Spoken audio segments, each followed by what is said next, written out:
Welcome to Time Before Us, the channel where ancient history breathes again. Before time had a name, before the first human breath, there existed a world fierce, forgotten, and alive. Creatures of scale and silence, predators wrapped in feathers, titans that shook the earth, lives erased, bones buried beneath eternity. But they are not lost, they are waiting. This is Time Before Us, where prehistory worlds rise again, and the stories buried in stone finally speak. Chapter 1. Forgotten by Fame, 1,000 Words. You know the names: Tyrannosaurus rex, Velociraptor, Triceratops, Spinosaurus. They're the legends of prehistoric history, the poster children of documentaries, museum displays, and blockbuster films. Their names evoke a certain awe, an image instantly recognizable, wrapped in roars, teeth, and fossilized grandeur. But what if I told you that one of the most dangerous dinosaurs to ever stalk the earth doesn't appear in that lineup? Not even close. No toys, no movies. Not even a proper exhibit in most museums. It's a ghost in the fossil record. A shadow in the footnotes of paleontology. And yet, by every measurable trait, strength, weaponry, strategy, and survival, this creature could have outmatched many of its more famous cousins. So why haven't you heard of it? That's the mystery that haunts scientists. It's not that. This dinosaur was less deadly. It wasn't smaller, slower, or less interesting. In fact, it may have been more efficient, more specialized, a predator born from nature's most brutal trial and error process. But in the lottery of fame, it never drew the winning ticket. The truth is, fame in paleontology doesn't necessarily go to the deadliest or the rarest. It often goes to the most dramatic fossil find, the easiest name to pronounce, or the creature that happened to be dug up at just the right time. T-Rex had the showmanship. Velociraptor got Spielberg. But this dinosaur? It got forgotten. It didn't help that its remains were scattered, fragmented, some unearthed in regions less explored, some misidentified. Some simply ignored because they didn't fit the traditional mold of what a dangerous dinosaur was supposed to look like. Scientists would later piece together bits of this creature from bones mislabeled under other species. A claw here, a jawbone there, only realizing decades later that they belonged to something entirely unique and dangerous. In the early 2000s, a handful of paleontologists began noticing patterns. Fossils from different dig sites started showing similar traits, features that didn't align with any known genus. Massive hand claws, skull structures hinting at unusual bite force, S-shaped neck vertebrae, perfect for striking fast, and strange adaptations in the feet that suggested agility no one had expected. It was like glimpsing parts of a monster through a fog. You couldn't see it clearly, but the outline alone was terrifying. But let's pause here. Imagine being a scientist holding a fossilized claw the size of a forearm with no clear idea who it belonged to. The records say one thing. Your gut says another. And the more pieces you gather, the more you realize you're not just looking at a misidentified dinosaur. You're unearthing something that challenges the entire pecking order of prehistoric predators. Some called it an anomaly. Others called it junk science. But a few brave voices pushed back. This isn't junk, they said. This is something we haven't seen before.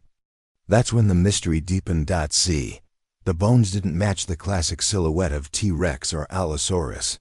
It wasn't as bulky. It wasn't as tall. It lacked the dramatic skull crest or flamboyant features that usually catch public attention. But it had something better: efficiency. This dinosaur wasn't built to intimidate. It was built to win, and the fossil evidence backed it up. Unlike the slow, heavy-set body of T-Rex, this predator had signs of a lighter, more agile frame with muscles aligned for short bursts of speed and balance. Its hips suggested a lower center of gravity, giving it the advantage of maneuverability. Think panther, not lion. A killer that didn't roar, It whispered. It's no wonder people didn't notice it at first. It didn't scream for attention. It lurked in the data, waited in drawers, misfiled in collections for decades. But it was there, and once scientists started looking more closely, the reality began to surface. This wasn't just another carnivore. This was possibly one of the most dangerous dinosaurs to ever live. Still, fame eluded it. Why? Maybe because its name was hard to pronounce. Maybe because it lacked the cinematic flair of more well-known predators. Maybe because it didn't get the big museum reveal or a National Geographic cover. But in the grand scheme of evolutionary history, this dinosaur deserves a front row seat. In a way, its anonymity only adds to the fear. A creature this deadly, almost erased by time. Think about that. A hunter with specialized killing tools, a body adapted for precision, and a brain capable of strategy. And yet, for over 100 years, it was treated as a second thought. If anything, this dinosaur didn't just escape extinction. It escaped our awareness. But not anymore. Because in this series, we're not just dusting off old bones. We're dragging a legend out of the shadows. Piece by piece, clue by clue. Until we can see the full picture of a creature so formidable, it changes what we thought we knew about the apex predators of the Mesozoic era. Its story begins here, not with fame, not with fortune, but with a question. What if the most dangerous dinosaur didn't need to be seen to dominate? Chapter 2: Buried Secrets. The desert sun was merciless, the kind of heat that blurs the horizon and silences everything but the wind. In a remote region where few would even think to dig, a small team of paleontologists chipped away at the earth, unaware they were about to uncover a piece of a mystery that had been buried for over 90 million years. At first glance, it looked like any other fossil find, weathered, incomplete, a jumble of bone partially fused with rock. It didn't shout. It whispered, but to trained eyes something about it felt off. The curvature of the claw, the density of the jaw, the configuration of the wrist bones. It didn't quite match the dinosaurs normally found in that region. And it certainly didn't resemble anything familiar. The lead researcher, already tired from days in the heat, hesitated. It was tempting to catalog the bones under a known species, pack them up, and move on. That's often how rare discoveries get lost, not because they're unfindable, but because they're misunderstood. But this time, they decided to dig deeper. Literally and figuratively. What they uncovered was just a fragment, part of a forelimb, a few vertebrae, and a partial skull. But those fragments didn't lie. The forearm was powerful, muscular, with an elongated claw curved like a scythe. Not the kind of claw used for climbing or grooming. This was a weapon. Even stranger, the wrist joint suggested a surprising level of flexibility, like it could twist and grip in ways most theropods couldn't.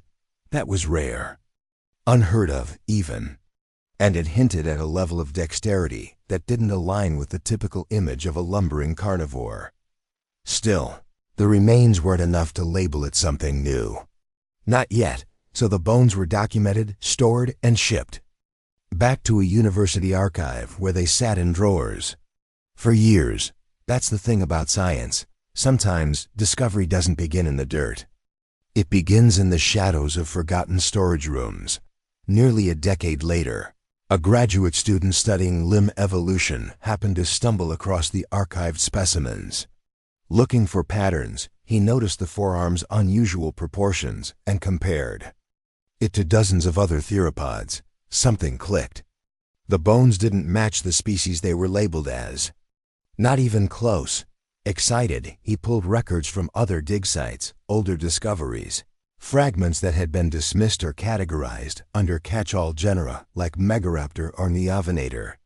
Suddenly, a map began to form, a pattern, different dig sites, different years, different continents, but the same predator, and nobody had realized it. It was like finding puzzle pieces scattered, Across decades of research and realizing you've been assembling the wrong picture all along. Some of the pieces had been found in South America, others in Africa, some even in Asia. The dinosaur had range, reach, possibly migration patterns. This was no local anomaly. It was a ghost spread across continents, hiding in plain sight. The more researchers re-examined these fossils, the more consistent the features became. Massive claws, lightweight but strong frame, unique hip sockets, jaw structures that could crush and shear, and a neck designed for rapid, forceful strikes. But what made this discovery so unsettling wasn't just its anatomy. It was how close we came to never noticing it at all. For over a century, paleontology has been a story told by the fossils we find, but also shaped by the assumptions we bring to them. We expected predators to look a certain way, heavy, towering, with banana-sized teeth and thunderous footsteps. But this predator was sleeker, smarter, less showy, more deadly. It was a new kind of killer, a specialist. And its name? Still unknown. At least officially. The bones hadn't yet earned a proper classification, though debate raged over whether they belonged to a known genus like Australovenator or something entirely new. Something we hadn't even named yet. Some scientists proposed giving it its own genus based on unique skeletal traits, but without a full skeleton. Others pushed back. It became a topic of conferences, heated peer reviews, and late-night lab sessions. But the paleontological community agreed on one thing. Whatever this thing was, it deserved attention.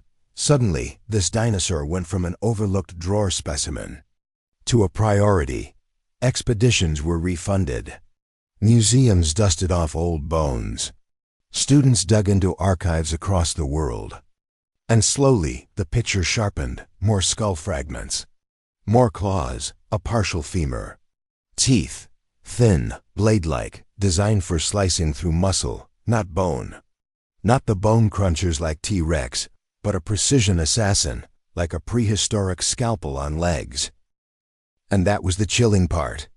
This dinosaur didn't kill with brute force. It didn't rely on overwhelming size. It killed with speed, precision, timing. Imagine a creature as fast as a raptor, as strong as an allosaur, and smart enough to outmaneuver both. The secret was never in a single fossil. It was in connecting the fossils. And that's what made this so difficult. Because unlike a full, pristine skeleton discovered in dramatic fashion, this predator was revealed piece by piece, almost reluctantly, like it didn't want to be found. But now it's out. And the deeper scientists dig in the ground and in the archives, the more dangerous this creature becomes. What else have we missed? How many predators like this are still buried, not under layers of rock, but under layers of assumptions? And if this dinosaur, this forgotten apex killer, could slip past a century of discovery, what else is hiding in the fossil record? Chapter 3, A Puzzle of Bone Science Loves Order. It thrives on categories, clean labels, defined shapes. But sometimes, nature doesn't play along. When paleontologists first started piecing together the bones of this mysterious predator, it was like trying to solve a jigsaw puzzle. Without the box cover, no instructions, no image to guide them. Just fragments of a creature that seemed to follow rules no one had seen before. At first, the bones didn't make sense. The skull, or what remained of it, wasn't shaped like the typical theropod predators. It wasn't blocky like T-Rex, and it wasn't elongated like Spinosaurus. Instead, it had an almost aerodynamic shape, streamlined and light, suggesting speed and balance over brute force. The jaws weren't designed for bone crushing, either.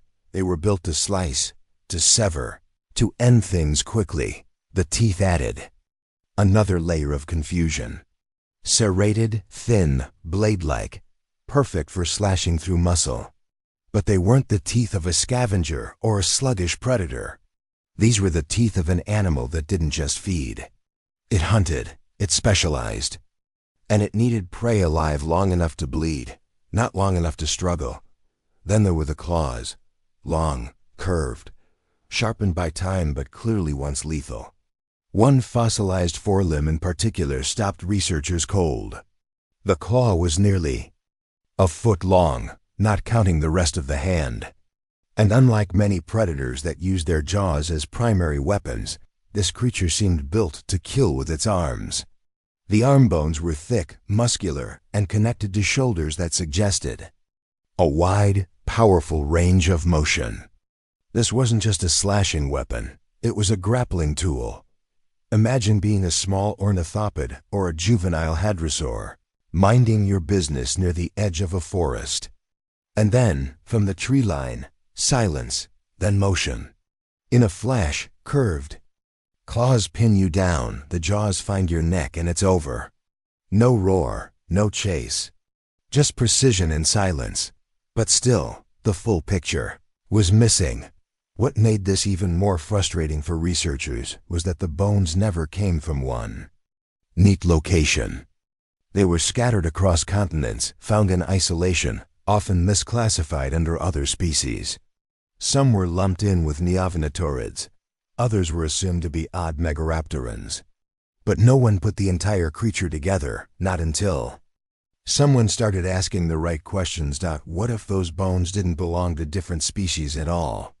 What if they were regional variants of the same predator? A radical idea at the time. But the similarities were too strong to ignore. The metacarpals, the hand bones, were shaped almost identically across sites in Australia, Argentina, and parts of Southeast Asia. The claws had the same curve ratio. The pelvic structures matched in articulation. And the vertebrae, when reassembled, hinted at a dinosaur with a surprisingly flexible spine, not serpentine, but agile enough to twist, mid-run or pivot during a chase. The fossil puzzle was coming together, slowly, unevenly, but undeniably. Crucial breakthrough came from CT scans. Museums across the world began re-examining previously shelved fossils using advanced imaging tech. One skull fragment, long thought to be from a juvenile allosauride, revealed internal sinuses and brain cavity patterns inconsistent with its original classification. In fact, it matched another piece found 6,000 miles away. Two bones, once thought unrelated, were now linked by their internal architecture, as if two pieces of a shattered mask were finally aligned. Suddenly, a picture emerged. Not just of a dinosaur, but of a design. This predator wasn't a clumsy brute. It was optimized. Lightweight bones for speed. Dense muscle attachments for power. Large nasal passages possibly for acute smell. Stereoscopic vision, eyes angled just enough forward to track prey depth, like modern-day birds of prey. And that's no coincidence, because as scientists mapped its skeleton, one chilling comparison kept surfacing. Birds of prey, raptors, owls, hawks, creatures that hunt with strategy, silence, and death from above. This dinosaur might not have flown, but it shared something far more disturbing: efficiency. One paleontologist wrote, "If this thing had feathers, it would have been the Mesozoic's version of a nightmare eagle." Even the tail showed signs of advanced design. It wasn't just a balance tool. It may have acted as a stabilizer in high-speed chases, like a cheetah's tail. Combined with its center of gravity and posture, it likely moved low to the ground, fast and quiet, capable of sprint bursts or sudden lunges. But for all its precision, one question lingered. What was this thing called? Names are powerful in science. They shape perception, influence funding, create legacies. But this dinosaur's identity was fractured. Some wanted to label it under the Megaraptor clade, a group already poorly understood and vaguely defined. Others insisted it was a separate genus entirely, deserving of a new name, new classification, and its own place on the evolutionary tree. Until consensus is reached, it exists in limbo. A monster built from fragments. A predator without a proper name, but sometimes Mystery makes the story more compelling, because this dinosaur, this puzzle made of blades and bone, didn't need a name to be terrifying. Its legacy was already etched into every fossilized claw, every mistaken tooth, every misfiled limb in museum drawers across the globe. And with every new piece added to the puzzle, the image becomes clearer. And far more frightening. What kind of world gave rise to such a predator? What conditions forged something so silent, so specialized, and yet so forgotten? We'll find out soon. But for now, the pieces are in place. The bones are speaking. Chapter 4. Born to hunt, some dinosaurs were generalists. They scavenged when they could, hunted when they had to, and adapted as needed. But not this one. From claw to skull to spine. This creature was born to hunt, and not just any prey, but prey that could run, kick, and fight back. You don't evolve into a killing machine by accident. Nature doesn't hand out lethality without reason. Every edge must be earned. Every feature must be tested across generations, refined by struggle, sharpened by survival. And this dinosaur?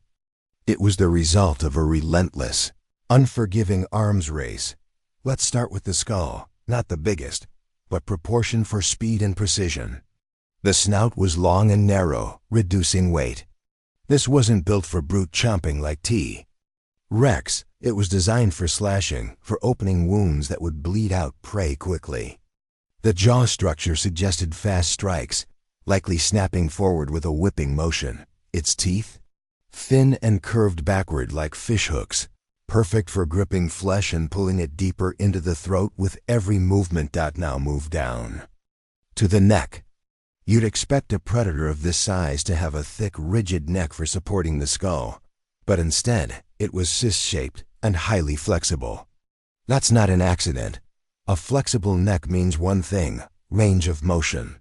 The kind of quick, precise mobility needed for ambush strikes. It could whip left or right in an instant, a blur of motion. 1 second, nothing. The next, a kill shot. But the arms, that's where things get especially unsettling. Most large theropods had reduced arms, or at least arms that served limited. Functionist Rex famously had arms so small, they were practically useless for hunting. But this dinosaur? Its arms were among its deadliest assets, muscular, long, and ending in claws that looked like they were built to cut through armor. Researchers were astonished by the range of motion in the shoulder. Fossil modeling revealed that this predator could extend and flex its arms in ways previously unseen in large carnivores. It didn't just slash down like an eagle. It could reach, hook, and pull, almost like grappling hooks. These were arms not meant to shove or punch. They were meant to pin, to drag prey in, to control the kill. And then there were the legs, fast, agile, lightly built, but with muscle scars on the femur, suggesting immense power in short bursts. This was not a marathon runner. It was a sprinter, a chaser, a stalker. Imagine the explosive start of a tiger. That's what scientists believe this dinosaur was capable of. One explosive leap, one burst of speed. And the prey didn't have time to scream. Its feet told the rest of the story. Long toes with a configuration that gave it excellent traction on soft or uneven ground. In fact, some paleontologists theorize that this predator specialized in forest environments, thick vegetation, limited sightlines, unpredictable terrain. Exactly the kind of place where speed, agility, and stealth meant survival. Asterisk. And the tail? Long, rigid, and heavy at the base. It functioned like a counterweight. When the dinosaur pivoted, the tail snapped in the opposite direction, balancing it during tight turns. Think of a cheetah zigzagging in high-speed pursuit. Same principle. This predator could weave through trees, leap across gullies, even turn on a dime while chasing prey. But it wasn't just the body that screamed hunter. It was the subtle signs, the semicircular canals in the inner ear, tiny fossilized. Structures that control balance were highly developed. That suggests this creature could maintain equilibrium during fast motion. A predator that didn't get dizzy, didn't lose focus mid-chase. It stayed locked in, laser-focused. Its nasal passages? Wide, complex, possibly adapted for an acute sense of smell, like wolves or vultures. It likely tracked wounded prey over distance. Not a dumb brute. A bloodhound dot and the eyes. Positioned slightly forward, not fully binocular, but close. That meant it had depth perception. It could judge distances. Make precise attacks. Strike in 3 dimensions. Try escaping that dot. In short, everything about this dinosaur screamed intent. There were no wasted features. No evolutionary decorations. Every bone, every joint, every tendon attachment had a purpose: to hunt, to catch, to kill. It didn't roar to intimidate. It didn't need a flashy crest to attract mates. Its dominance came from design, raw, brutal efficiency that made it the apex predator of its realm. And yet, it wasn't a mindless killer. Evidence from brain case studies suggests it had a decently sized cerebrum, the part of the brain responsible for decision-making, learning, and possibly even social behavior. Some researchers have even floated the idea that it may have coordinated with others of its kind during hunts. No proof yet, but the potential is terrifying.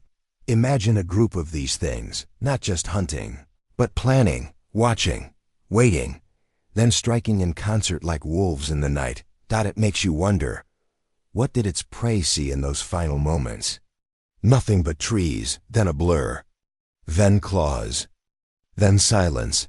If dinosaurs were nature's prototypes, then this one was a perfected design, stripped of everything unnecessary, built for one purpose: predation. No frills, no spectacle. Just cold, calculated survival. And for all that perfection, it nearly vanished without a trace. But why? Why would a predator so perfectly built for its environment become almost invisible in the fossil record? What forces were at work that kept this monster hidden for so long? The answers lie not in the predator itself, but in the world it ruled, a place as hostile and complex as the hunter that dominated it. Chapter 5: Claws, Teeth, and Pure Power. 1,000 words. A predator is only as good as the tools it carries. In the case of this dinosaur, those tools weren't just functional. They were masterworks of evolutionary engineering. Let's begin with the claws. When the first complete claw from this dinosaur was uncovered, the team on site reportedly paused in stunned silence. It wasn't just big. It was wrong. Wrong in the way a scalpel in the hands of a lion might be wrong. It didn't look like it belonged on animal. It looked like something forged for war, curved almost into a sickle. The claw measured nearly 12 inches from base to tip, with a thickness and sharpness unlike most theropods. But its size wasn't what made it so deadly. It was the way the claw connected to the forelimb through a complex joint system that allowed rotation, grip, and forceful flexion. Imagine not just slashing, but grabbing, hooking, holding. This wasn't a weapon used as a last resort. This was the primary method of dispatch. When researchers ran stress tests using digital models of the bone structure, they were shocked. The forelimb could withstand incredible pressure from lateral motion. Translation: it could swing sideways without snapping. Most theropod arms couldn't handle that. They were more forward and back only. But this dinosaur could whip its arms like a whip or swipe like a bear, with strength and speed. The muscles anchoring to the shoulder blade and upper torso were massive. Judging by the scars on the fossilized bones, they supported ligaments capable of withstanding violent, rapid motions. In life, those arms must have been terrifying, not just long and sharp, but incredibly fast. One slash, and a prey animal could be gutted before it even realized it was being hunted. And then, the teeth. If the claws were the blades, the teeth were the finishing tools. These weren't the blunt, bone-crushing teeth of T-Rex. They weren't meant to crush skulls. These were precision instruments, narrow, backward curved, and finely serrated. Think of a row of steak knives, perfectly aligned, honed to an edge. When a bite landed, the teeth didn't just puncture. They sliced. The curved design meant that any struggle only drove the flesh further into the dinosaur's mouth. Prey couldn't pull away. Doing so would only make the wound deeper. The more you fought, the faster you bled. Worse yet, the spacing between the teeth was close enough to prevent escape, but wide enough to ensure deep penetration into muscle and tendon. If this predator got its jaws around a vital area, neck, belly, leg, it was over. Paleontologists suspect the jaws were less about crushing and more about inflicting massive trauma quickly. A kill by 1,000 cuts. Approach, strike, bleed, follow, strike again. But it wasn't just how these weapons looked. It was how they worked together. Unlike many predators that relied on one dominant feature, the jaws of a T-Rex, the slashing toe claw of a velociraptor, the sheer bulk of a Giganotosaurus, this dinosaur was a fusion of multiple deadly systems. It didn't have a single signature move. It had options that it could chase, strike, grapple, bite, and even retreat, only to re-engage with new angles. That made it unpredictable, lethal in multiple dimensions. You couldn't just learn to avoid the bite. You had to survive the claws, the arms, the leap, the follow-through. The second wave, biomechanical simulation, suggests this dinosaur could launch a multi-directional assault. Arms sweeping in from either side, jaws striking forward, legs bracing for balance, tail acting as a counterweight. It was a full-body weapon. System, even the feet weren't ordinary. Fossilized foot claws, though less dramatic than the hand claws, were still formidable. Sharp, curved, and possibly used for pinning down prey. Think of how birds of prey use their talons not to kill instantly, but to immobilize their catch while tearing it apart. This dinosaur may have done the same. Pin with the feet, slash with the claws, bite when the target was down. That layered attack style? Devastating. Prey animals likely had little chance once contact was made. But here's the twist. None of this was flashy dot. There were no showy crests, no colorful frills, as far as we know, no towering silhouette meant to intimidate rivals. Everything about this dinosaur's body was tuned for function over flair. It wasn't designed to posture. It was designed to succeed, quietly, quickly, and that might be why it's been overlooked for so long. It didn't fit the traditional movie villain mold. It wasn't a swaggering giant with thunderous feet. It wasn't dramatic enough to headline a documentary. It was silent, efficient, surgical dot, which in a way made it even more dangerous. You'd never see it coming. Even the bones reflect this lack of spectacle. They're dense where needed, hollowed where weight could be. Spared. The skull isn't menacing in size, but balanced for movement. The claws don't scream for attention until you realize what they did. And now, with every fossil examined, the picture becomes clearer. This wasn't just a dinosaur with dangerous features. It was a weaponized organism, every part of it contributed to a single purpose: to kill better. Nature doesn't waste time. Evolution doesn't gamble. If these weapons endured through generations, it's because they worked perfectly. But then comes the chilling question. What kind of environment forces an animal to become this specialized? What kind of prey was it hunting? What kind of rivals was it outcompeting? What ecosystem demanded a predator this ruthless? To understand the killer, we must now explore the killing ground, the landscape that forged it, the rules it had to survive by, and the chaos it had to control. Chapter 6. Eyes in the forest. In the primeval past, long before continents took their modern shapes, vast forests stretched across what are now dry deserts and rocky cliffs. Dense, humid, tangled jungles where sunlight filtered through layers of leaves. It wasn't the wide-open plains that dinosaur movies so often portray. It was a world of shadows, movement, silence, and it was the perfect hunting ground for a predator. Like this dot, we often think of dinosaurs as thunderous beasts, crashing through undergrowth, shaking the earth with every step. But not all killers came with drum rolls. Some came with whispers. And this predator, with its sleek frame and tightly tuned senses, didn't just survive in the forest, it owned it. Fossil evidence places this dinosaur in densely vegetated environments across South America and parts of Australia. These weren't open fields. These were wetlands, river systems, and thick jungles where the visibility dropped to near zero in places. In such a place, raw speed and brute force meant little if you couldn't see, or be seen. So evolution gave this dinosaur the one thing no armor or muscle could replace: awareness. Let's talk about the eyes. Asterisk.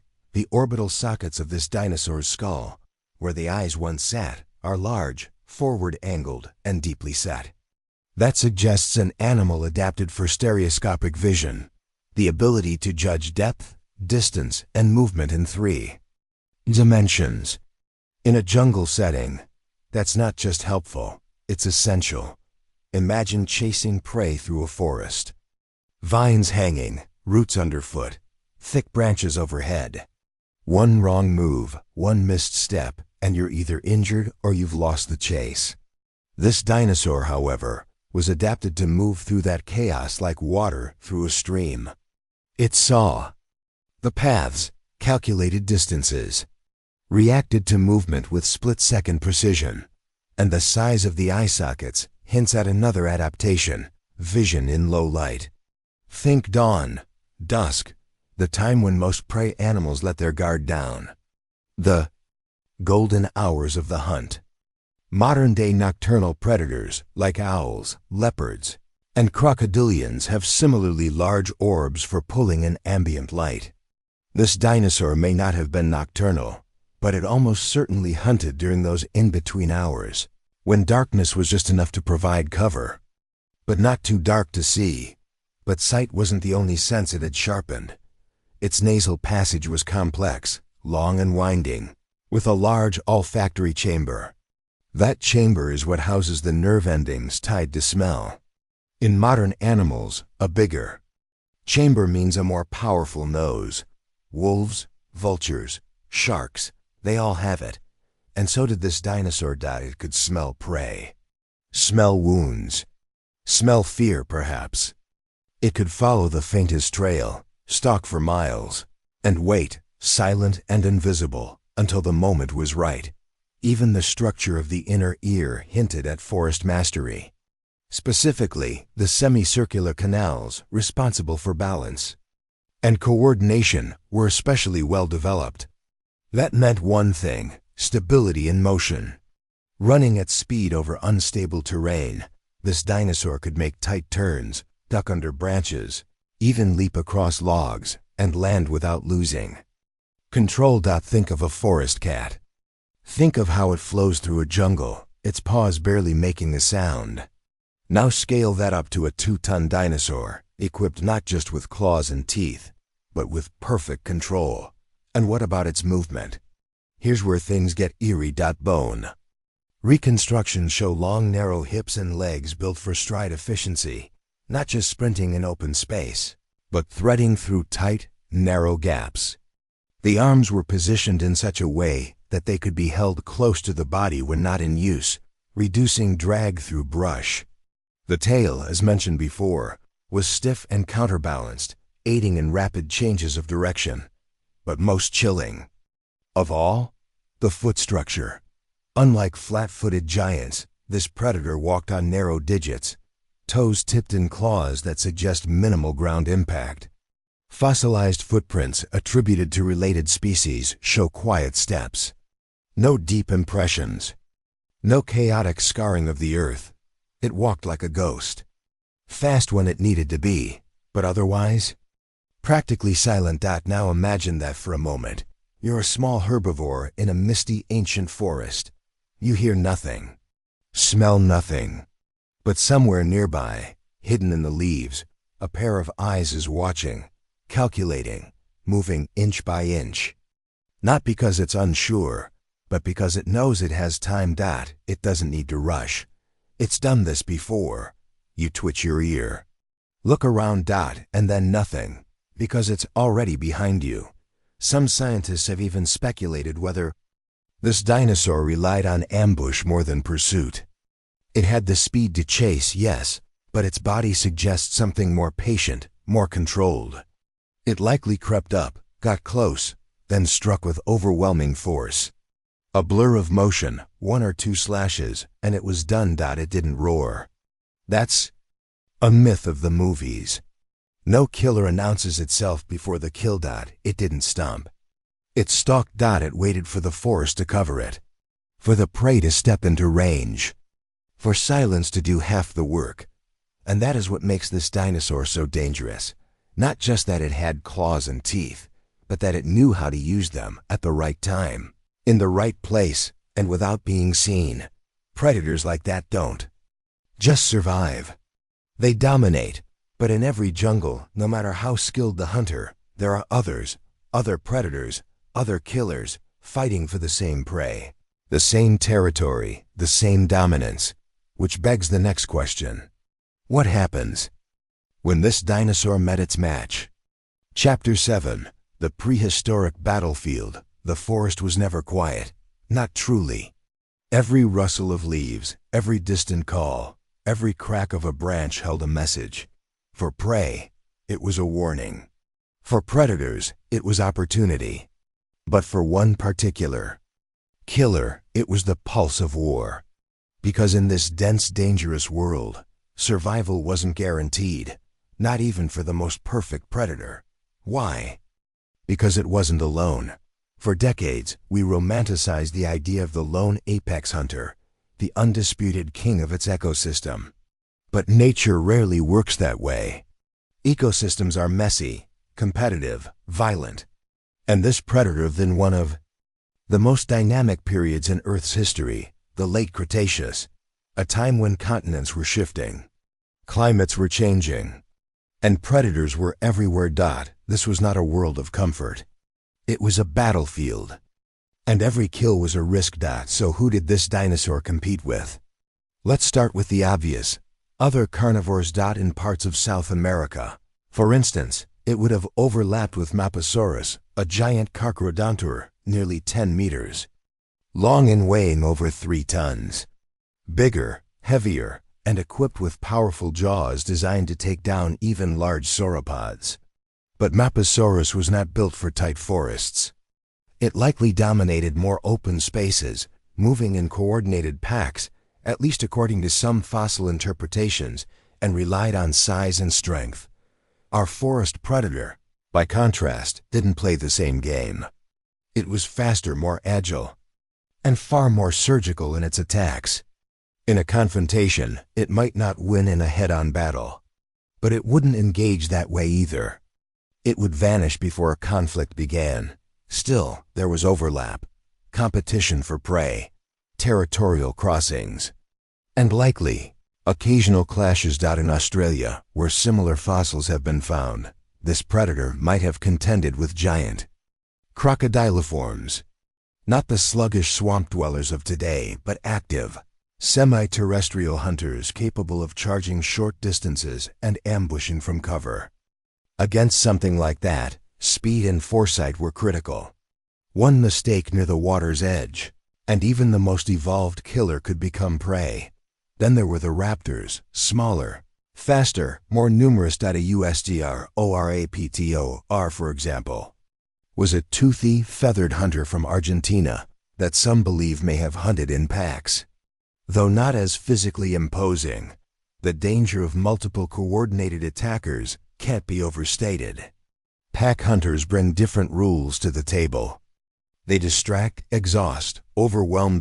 So how did our predator survive? The answer may lie in its isolation, not in the sense of being alone, but in choosing its own battleground. Fossil distribution suggests it favored regions that other major predators avoided: dense forests, wetlands, heavily vegetated river systems, places where larger carnivores would struggle to move or hunt efficiently. It wasn't just about what it could kill. It was about where it chose to kill. That was the genius of its strategy. It didn't conquer through strength. It conquered through advantage. Even in death, the fossil record shows this predator played a different game. Its bones are scattered, often alone, suggesting solitary habits, unlike the group fossilized. Predators found in pack structures. It may have hunted solo. Or it may have had territory so wide and efficient that it didn't need help. But that didn't make it safe. Let's talk prey. The herbivores of the time weren't helpless. Far from. Iguanodonts had size and stamina. Ankylosaurs had armor and clubs. Hadrosaurs traveled in groups with powerful hind legs and strong kicks. And sauropods, though mostly avoided due to sheer scale, were never easy targets. Even a juvenile could weigh several tons and land a devastating blow with one swing of the tail. Every hunt came with a gamble. A slash to the eye from an iguanodont's thumb spike. A crushed rib from a panicked hadrosaur's kick. A broken limb from a fall in the underbrush. Even with all its tools, this predator wasn't invincible. In fact, it's likely that many hunts ended in failure. Missed ambushes, prey escaping into rivers, other predators stealing the kill. The reality of prehistoric life wasn't glorious.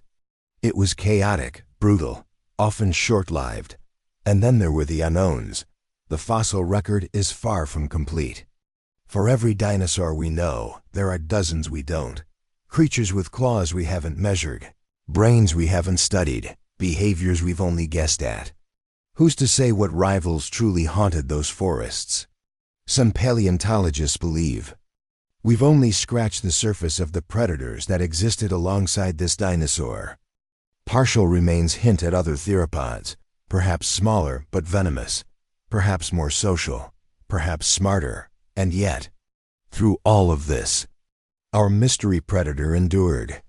Its very existence, however scattered in the record, proves it was successful, not just once, but over time, over generations, across shifting ecosystems and rising threats.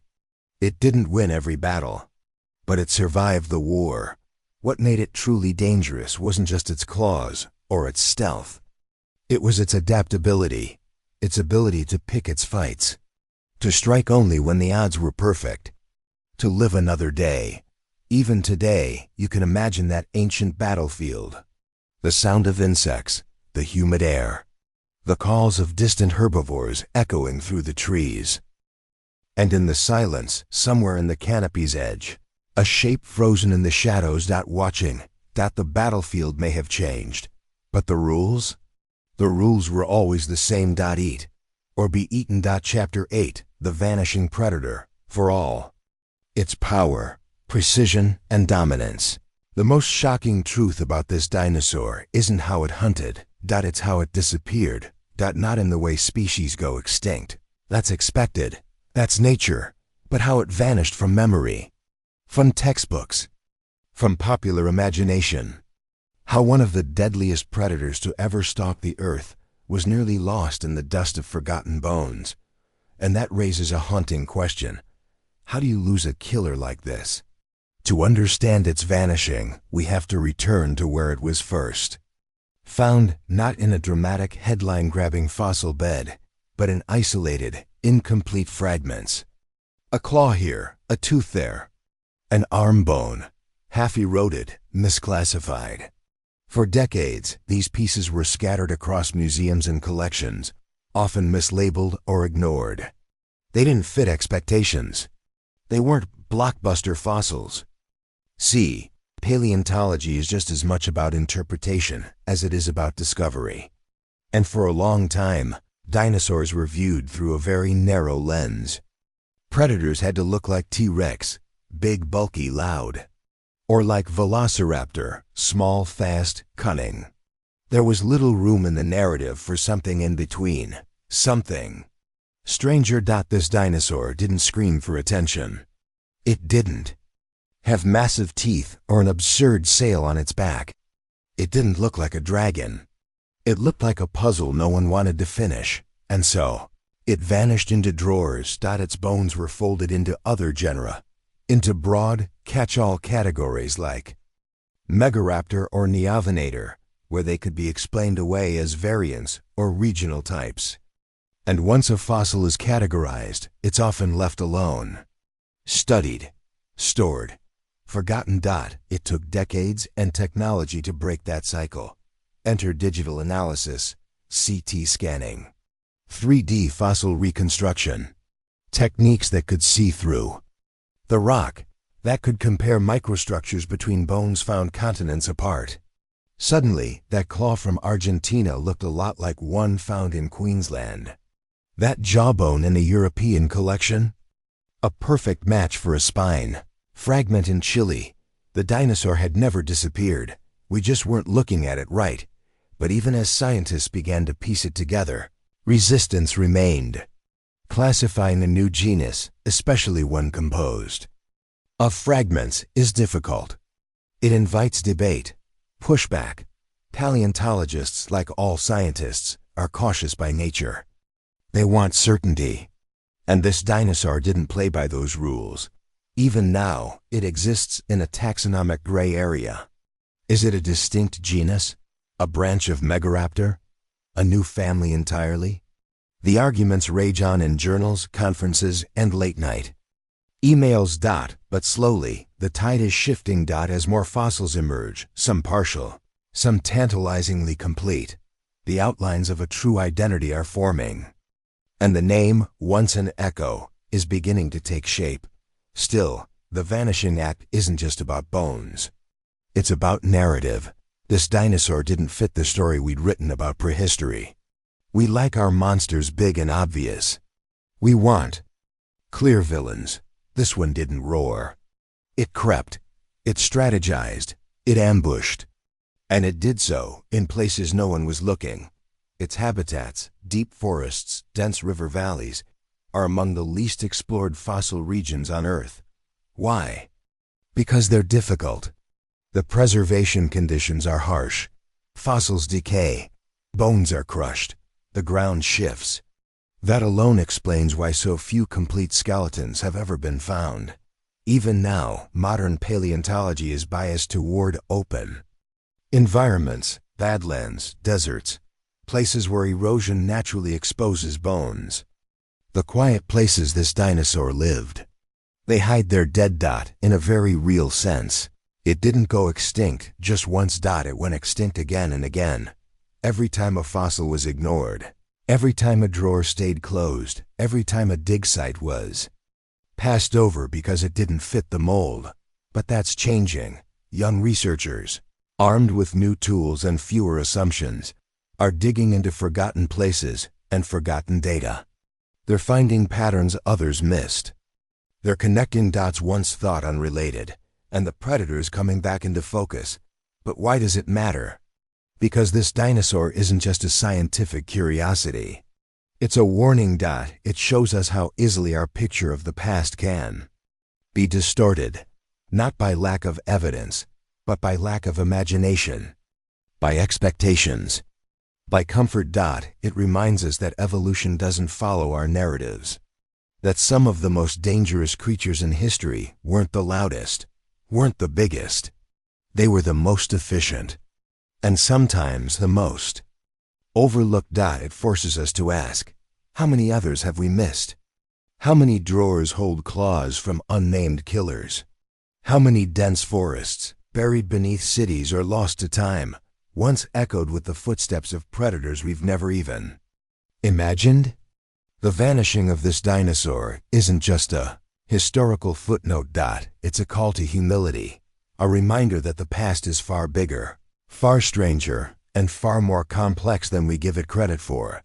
And now that this predator has re-emerged, piece by piece, bone by bone, it's challenging us to see the prehistoric world differently, not as a land of towering monsters, but as a battlefield of strategies, a dance of shadows, a place where danger didn't always roar.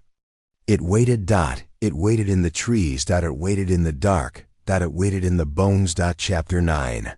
Rise of the Shadow Hunter. For centuries, the bones lay silent, locked in stone, misidentified, misunderstood. But now they're talking, piece by piece. The profile of this predator, this elusive, unnamed killer, is being assembled from global fragments like a ghost slowly emerging from the mist. And with each discovery, one thing is becoming crystal clear. This dinosaur didn't just vanish. It was waiting to be found again. This is the rise of the shadow hunter. It began not with a roar, but a whisper. A single fossil re-examined. A claw, long labeled as a dromaeosaurid, turned out to be different, too long, too thick, too curved. And when a young researcher in Argentina noticed a similar morphology in a specimen from a museum across the globe, it triggered something rare in paleontology, a reawakening. Soon, other institutions were checking their collections. Forgotten. Drawers were opened. CT scans of old finds lit up new details. Blood vessel patterns, growth rings, muscle attachment scars. Patterns that didn't fit known genera. Patterns that repeated across continents. How could fossils found in South America, Australia, and even Southeast Asia share such striking similarities? It was as if a single predator, or a tightly related group, had once ranged far more widely than anyone had believed. A global ghost, hiding in plain sight. But why hadn't we seen it before? Because for years, the pieces were scattered. In space, in time, and in thought. One fragment was called Australopithecus, another Aoniraptor, another lumped in with Megaraptor. Each discovery treated as an odd outlier, an evolutionary misfit. But now, the paradigm is shifting. What if they weren't misfits at all? What if they were members of a hidden dynasty? A whole group of predatory dinosaurs we had badly underestimated. Some scientists now believe this predator, or its close relatives, may represent an entirely distinct branch of theropods. Long-armed, fast-moving, lightly built killers with unparalleled reach and precision. Predators that evolved not to overpower their prey, but to outthink, outmove, and outsurvive every rival around them. And as this theory gains traction, the name Megaraptor, once seen as a clunky taxonomic bin, is taking on new meaning. No longer just a footnote. It's now a potential keystone to an entire evolutionary story. In fact, some paleontologists argue that the term Megaraptoran should define a distinct clade, one that includes our shadow hunter and its deadly cousins. Together, they may have been the dominant predators in many parts of Gondwana, the southern supercontinent. That's right, in the southern hemisphere. While T-Rex ruled the north, these shadow hunters may have silently dominated the south, unseen, unchallenged, unmatched. But what made them so successful? It wasn't just anatomy, though the long arms, huge claws, and agile build certainly helped. It was adaptability. Fossil evidence suggests these predators lived in a range of environments. Floodplains, coastal forests, upland river systems. And their teeth, always serrated, always deadly, show signs of wear from varied diets. This wasn't a one-trick killer. It could ambush, it could chase, it could scavenge, it could dominate. Even its brain case hints at an unusually sharp predator. The shape of the cranial cavity suggests large olfactory bulbs, smell, but also expanded cerebrum regions, planning, processing, reacting. Not unlike birds of prey today, it likely made calculated decisions in real time. In the past, dinosaurs like this were seen as curiosities, animals that didn't fit. But now they're being recognized for what they truly were. The future. Because here's the twist. Some researchers believe these predators were closely related to birds. Yes, more so than the giant carnivores like T-Rex or Allosaurus. Their skeletal features, their respiratory systems, even the hollow bones point toward avian ancestry. In other words, the shadow hunter wasn't just a relic of the past. It was a preview of what was to come. Birds didn't descend from clumsy, tail-dragging giants. They came from sleek, intelligent killers like this, fast, quiet, Deadly. The legacy of this dinosaur didn't end in extinction. It took flight, but in another sense, its rise is happening right now. Because as new fossils are unearthed and old ones re-examined, the scientific world is beginning to realize what was almost lost. What was once a fragmented mystery is becoming a central chapter in the story of dinosaur evolution. And the public is catching up. 2. Documentaries, articles, debates. The spotlight is shifting. For the first time, the world is starting to recognize this predator not just as an oddity, but as a contender. As one of the most advanced and dangerous theropods of the Cretaceous. And with that recognition comes something powerful. Respect. Because when you look at this dinosaur not as a footnote, but as a fully realized organism with vision, strategy, and design, you begin to see it for what it was: a ghost, a shadow, a master of the hunt. It didn't need a name in the public consciousness. It didn't need to roar. It just needed time. And now, after millions of years in silence, it's rising.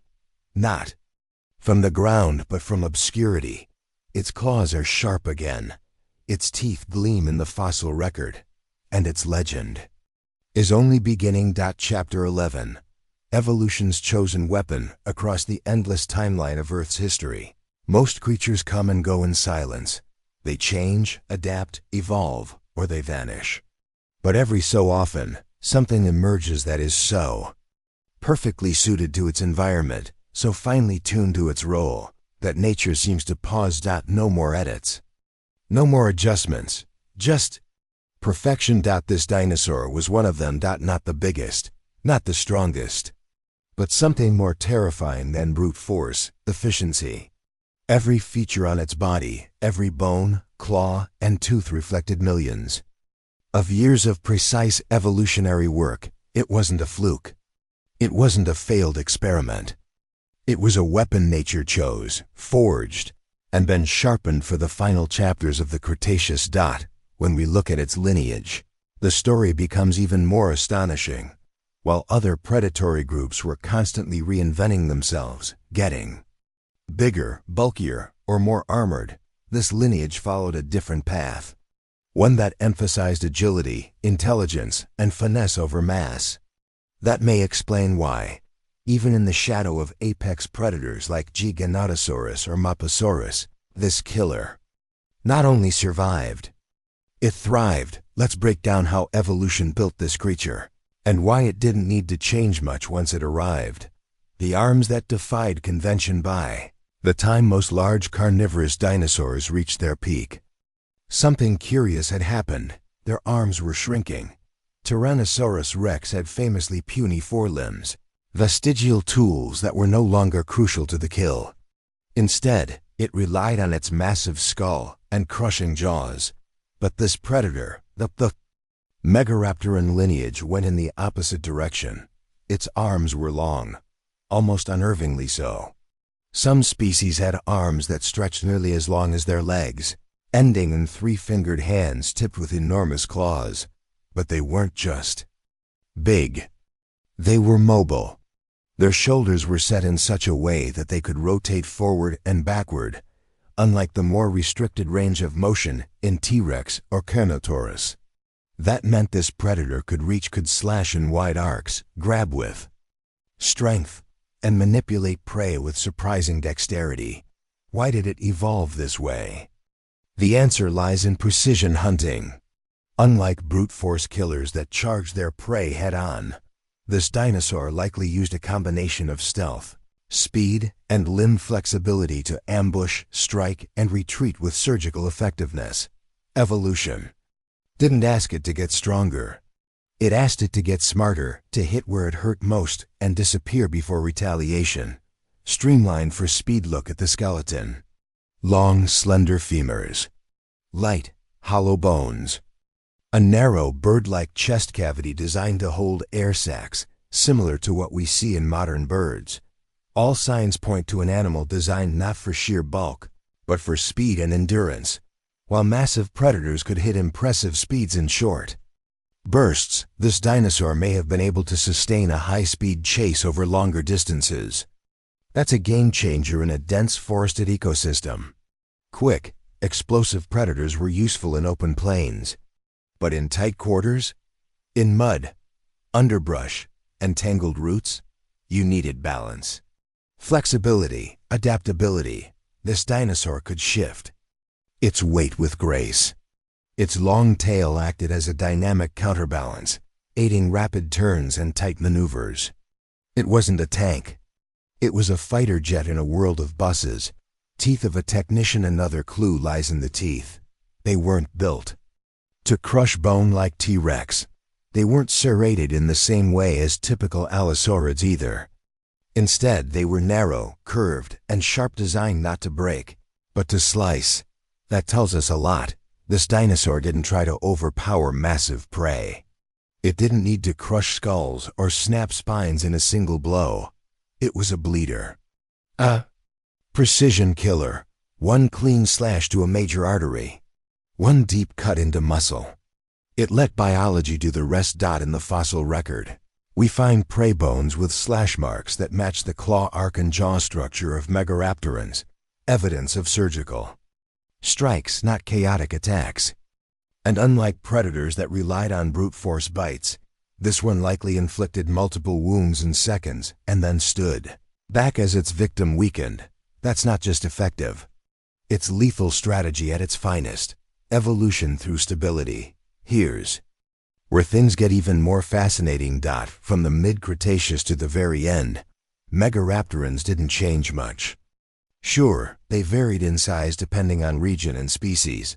Some were the size of a horse, others stretched over 25 feet long.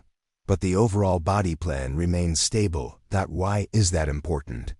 Because in evolution, stasis often signals success. Creatures that are poorly adapted tend to change quickly or die out. But when a body design works across ecosystems, climates, and generations, nature leaves it alone. In the case of this dinosaur, its build was so versatile, so universally lethal, that it outlasted many of its rivals, even as the massive Carcharodontos vanished, even as tectonic sauropods declined, even as ecosystems shifted in the lead-up to the end Cretaceous extinction. Megaraptorans endured. They weren't the flashiest, but they were survivors. They were the quiet apexes, evolving not through dramatic change but through refinement. A global predator, another evolutionary advantage? Geography. Fossils linked to megaraptorans have been found in Argentina, Australia, Thailand, and even parts of Japan. This wasn't just a regional predator, it was global. How did it spread so far? One theory is that its ancestors evolved while the southern continents, collectively known as Gondwana, were still connected. As the land masses began to break apart, isolated populations evolved in slightly different ways, but all retained the core features that made their lineage successful. Imagine that. A predator so effective that it adapted to jungles in Patagonia, wetlands in Queensland, and possibly coastal Asia, all with minimal changes. That's not just adaptation. That's dominance. Why? It didn't need to change. It's easy to assume that evolution means change. That creatures must always be growing, adapting, mutating into newer, better forms. But sometimes, what nature builds is already so finely tuned that only minor adjustments are needed. This dinosaur, our shadow hunter, was one of those rare blueprints. Weapon forged for ambush, a body built for maneuverability, a brain sharp enough to plan, to stalk, to survive. It didn't need giant jaws or flashy frills. It didn't need armor or horns, because it had the one trait that always wins in the end: balance. Strength and speed, stealth and strategy, agility, and lethality. It was evolution's scalpel in a world full of hammers. And when the smoke cleared, at the end of the Cretaceous, it may have been one of the last large predators still walking. Even extinction didn't erase it completely. Its legacy remains in birds, in claws, in the fossil clues scattered across the southern continents. But most of all, its story lives on. Now uncovered. Now remembered. Now rising. Chapter 12, Camouflage and Stealth. Silence is not just the absence of sound. In the prehistoric world, it was a language, a tool, a threat, and no predator spoke that language more fluently than this one. Most dinosaurs earned their place in the fossil record with brute force, snapping jaws, earth-shaking footsteps, terrifying displays of strength. But this one? It operated under different rules. It didn't need fanfare or spectacle. It needed only stillness, patience, and timing, because this was not the kind of killer that chased down its prey with dramatic roars. This was the kind that was already behind you when you turned around, and in that moment, when its claws sank into flesh and the forest floor soaked up the sound, you'd understand. This was nature's perfect assassin, the deadliest predator you never saw. Let's begin with the problem most large predators face: visibility. Size, for all its intimidation, comes with a trade-off. Big predators are easy to see, easy to hear, easy to smell. Their success depends on overwhelming force, catching prey before they can flee. But this dinosaur didn't chase everything. It didn't need to. In the tangled jungle of Cretaceous South America or the thick rainforests of ancient Australia, being large meant being vulnerable, not to prey, but to failure, to noise, to blown opportunities. So, evolution took a different path. It trimmed the excess. It sharpened the edges. And it produced something that could vanish into a world of green and gold. A creature that didn't need to be quiet because it was silence. Shadows weren't just metaphors. Fossil evidence places this predator in some of the most ecologically complex environments of the Mesozoic era: thick forests, river deltas, and mangrove-lined estuaries. These weren't open plains like the North American Badlands. They were vertical ecosystems, tangled humid labyrinths of life. Everywhere was cover. Everywhere was noise. Birds, lizards, insects, ferns taller than men. Perfect hunting grounds, but only if you knew how to move through them. This dinosaur did. Its elongated body helped it weave between dense underbrush. Its narrow snout and low-slung stance allowed it to navigate without detection. It likely hugged the earth as it moved, staying low in the ferns, using tree trunks and foliage as cover. The long tail, often assumed to be just for balance, served a second purpose: counter-movement. It stabilized quick shifts in direction, helped maintain equilibrium as it slinked through uneven terrain. Every flick, every sway, silent and precise. And when the moment came to pounce, the tail wasn't a burden. It was a rudder. The role of color, a lost Paulette will never know for sure what color this predator was. Pigment doesn't fossilize easily. Most of what we know about dinosaur skin or feather coloration comes from exceptionally rare fossils where microscopic melanosums are preserved, and we haven't found them in megaraptorans yet, but we can make some educated guesses. Modern analogs, birds of prey, jungle cats, and forest-dwelling reptiles, tend to avoid high-contrast color. Instead, they wear camouflage, browns mottled with black or gray dark green patterns that mimic foliage speckled, or striped designs that break up the animal's outline. The key isn't to disappear entirely, it's to disrupt form. Camouflage in nature works because prey don't look for predators in isolation. They look for patterns, movement, shapes that don't belong. A predator with a striped body may appear to be part of the light, filtering through leaves. One with dappled skin might resemble the shifting shadows of ferns in a breeze. And if that predator doesn't move, you could walk right past it and never know. Feathers, not for flight, but for ghosting. We touched earlier on feathers. Let's go deeper. Feathers aren't exclusive to flight-capable animals. Even today, many flightless birds retain feathers for insulation, communication, and crucially camouflage. So why would a large theropod have feathers? Because it wasn't trying to fly. It was trying to vanish. Imagine a body draped in filamentous proto-feathers, a shaggy, uneven texture that scatters light and shadow. Not smooth, not shiny, just irregular enough to confuse the eye. Add in a pattern of coloration, stripes, spots, or broken blotches, and you have an animal whose body seems to melt into its surroundings. Some researchers even propose that feather placement may have followed evolutionary logic. Denser on the back for camouflage from above, avoiding aerial threats or blending into canopy shadows. Lighter underneath to match the sun-dappled forest floor. And here's the kicker. If megaraptorans had primitive feathers, they weren't just evolutionary leftovers. They were tools. They were stealth suits.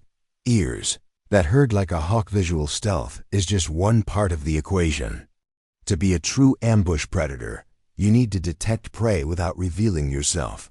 That means hearing. Theropod. Ear structure, particularly in more bird-like species, shows evidence of directional hearing. The positioning and asymmetry of the ear openings may have allowed this predator to detect sound placement with surprising accuracy. Not quite as finely tuned as owls, perhaps, but close enough. Imagine hearing a rustle from 30 meters away and knowing exactly where it came from, how large the animal was, how fast it moved, all without making a sound yourself. In modern predators like owls and foxes, this auditory advantage allows for stalking even in pitch-black conditions. In the dappled twilight of a Mesozoic jungle, it was everything. The gift of stillness is not just the absence of motion. It's a skill, a discipline. This dinosaur likely had the muscular control to freeze mid-step, remaining motionless for minutes while prey animals drifted closer. In predator-prey dynamics, that pause can be fatal for the prey. A grazing ornithopod, focused on food, would never notice the subtle shape tucked behind a log. A juvenile sauropod, separated from the herd for just a moment, might glimpse movement. Only too late.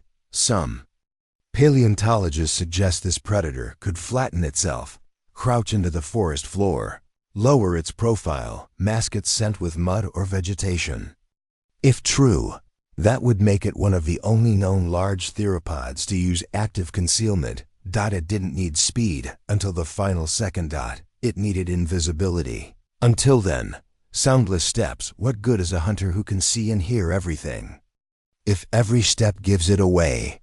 This dinosaur's feet were built for silence. Its toe bones were long and slender, tipped with curved claws, not just for traction, but for light contact. The metatarsals, mid-foot bones, were structured in a way that allowed the foot to flex softly, like a cat's paw. There's even evidence that the pads under its feet were cushioned, not unlike the soft, shock-absorbing pads on a tiger. Every movement was calculated to avoid detection. No stomp, no crack. Just movement without a trace. Attack from the shadows. Now imagine the moment of truth. Prey steps closer. The angle is perfect. No wind, no alarm call. And then motion, a burst from the foliage. Not wild, not chaotic, surgical. One slash from a clawed hand, not a bite, and the kill is done. The predator doesn't linger. It doesn't roar. It vanishes again. Feathers settle. The forest returns to quiet, and a legend continues. A legacy of silence. Why does this matter? Because this predator forces us to reconsider how dinosaurs lived, not just in terms of power, but in subtlety. We tend to think of the Mesozoic as a loud, violent world. And in many ways, it was.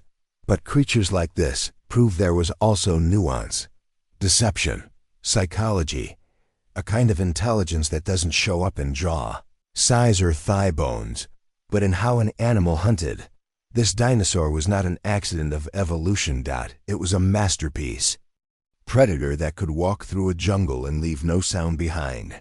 A creature so refined in its movements, so perfectly adapted to vanish into green and shadow, that it redefined what dangerous meant. It didn't need armor. It didn't Need fame. It only needed time, silence, and a clear line of sight. Chapter 13. The sound of death. What does death sound like in a prehistoric forest? A branch snapping in the distance? The flutter of birds abandoning their perch? The silence before a scream. When it comes to dinosaurs, sound is one of the great unknowns. Fossils preserve bones, sometimes impressions of skin or feathers, but never voices. Still, science, comparative anatomy, and a little imagination allow us to ask the question, what did this predator sound like?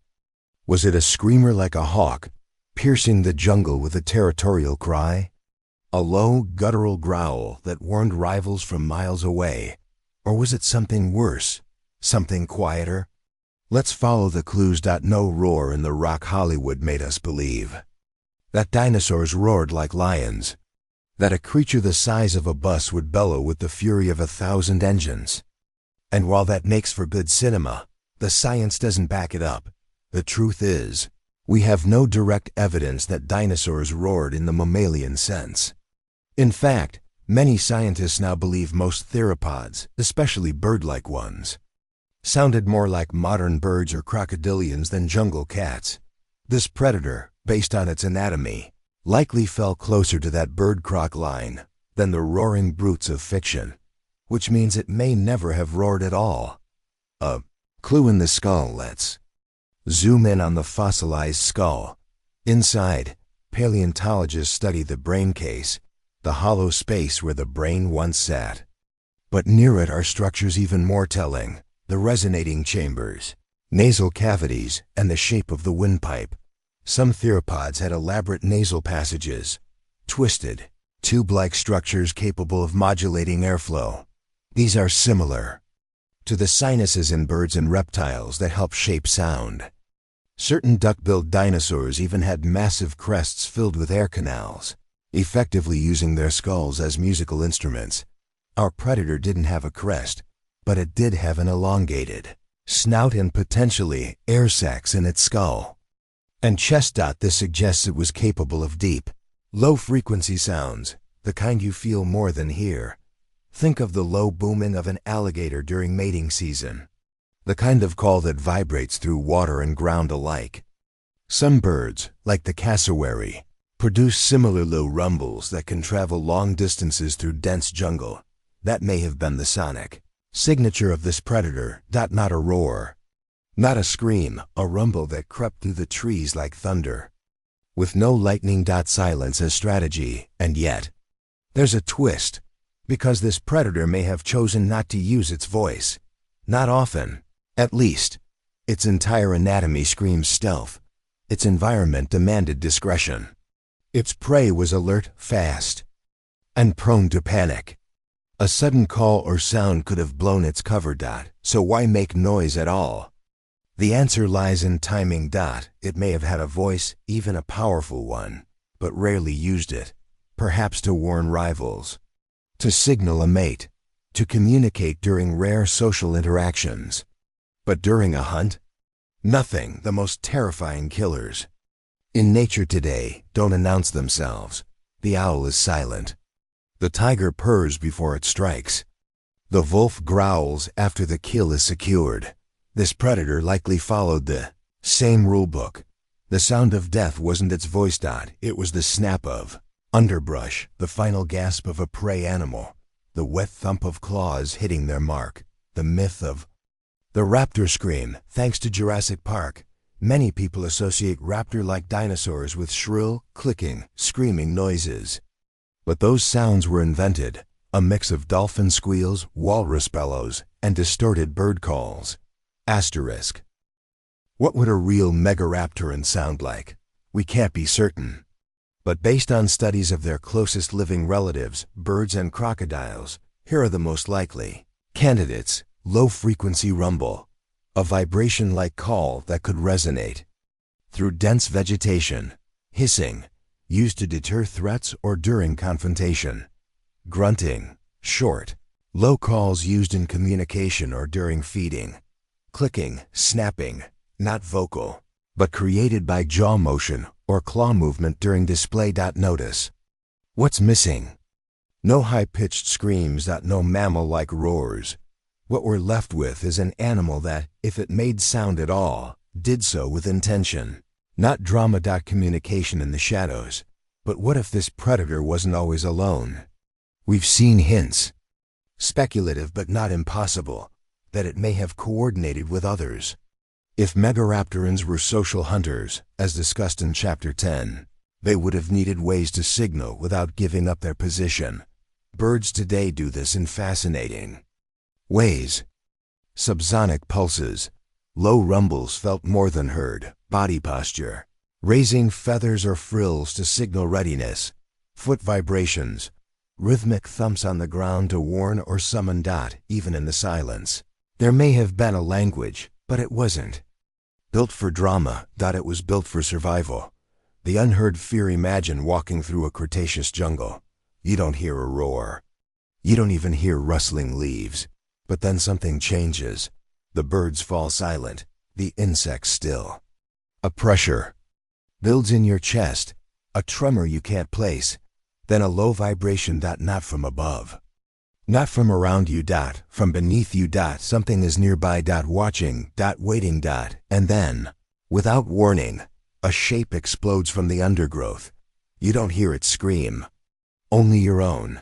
Because for this dinosaur, the sound of death wasn't its voice. It was your reaction. Why sound matters, you might ask. Why does it matter what it sounded like? Because sound is tied to identity, to presence. And for this predator, its very power came from the absence of sound, from mystery, from the tuavedon, psychological fear of what you can't hear. A lion may roar, a bear may growl, but the most frightening sound in nature is the one that never comes. This dinosaur weaponized that. Silence. Became part of the forest's background noise and only revealed itself when the time to strike had already passed. By then, the hunt was over, the kill had begun, and the forest would absorb the rest. Chapter 14. A killer's footprint. Some predators vanish without a sound. Others leave behind scars. Not on bones, not on prey, but on the earth itself, because even the most silent hunter cannot hide the impressions of its feet pressing into wet soil. The imprints hardened into stone over millions of years. These aren't just tracks. They're snapshots, moments in motion, frozen in time. And for this dinosaur, this shadow-stalking killer we followed, those tracks tell a story, not of what it looked like, but how it moved.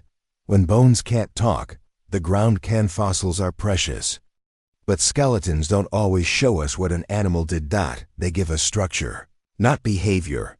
That's where trace fossils come in. Footprints, nests, scratches. These are the verbs of paleontology, the dynamic moments that tell us how an animal lived, not just how it looked. And in a few isolated sites across South America and Australia, paleontologists have discovered prints so distinct, so strangely bird-like, that they don't match any of the usual suspects.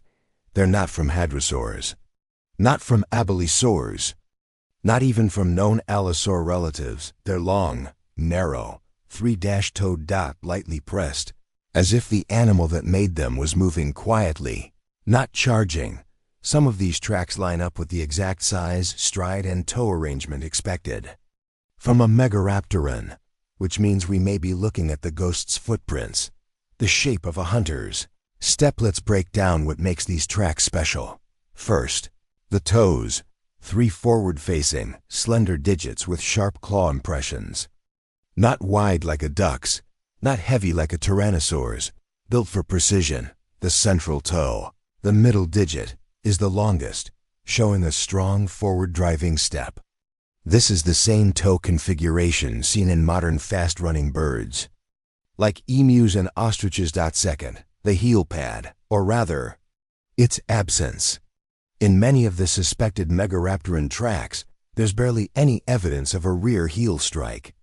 That suggests these animals walked primarily on their toes, what we call digitigrade locomotion, like cats, not flat-footed like bears or humans.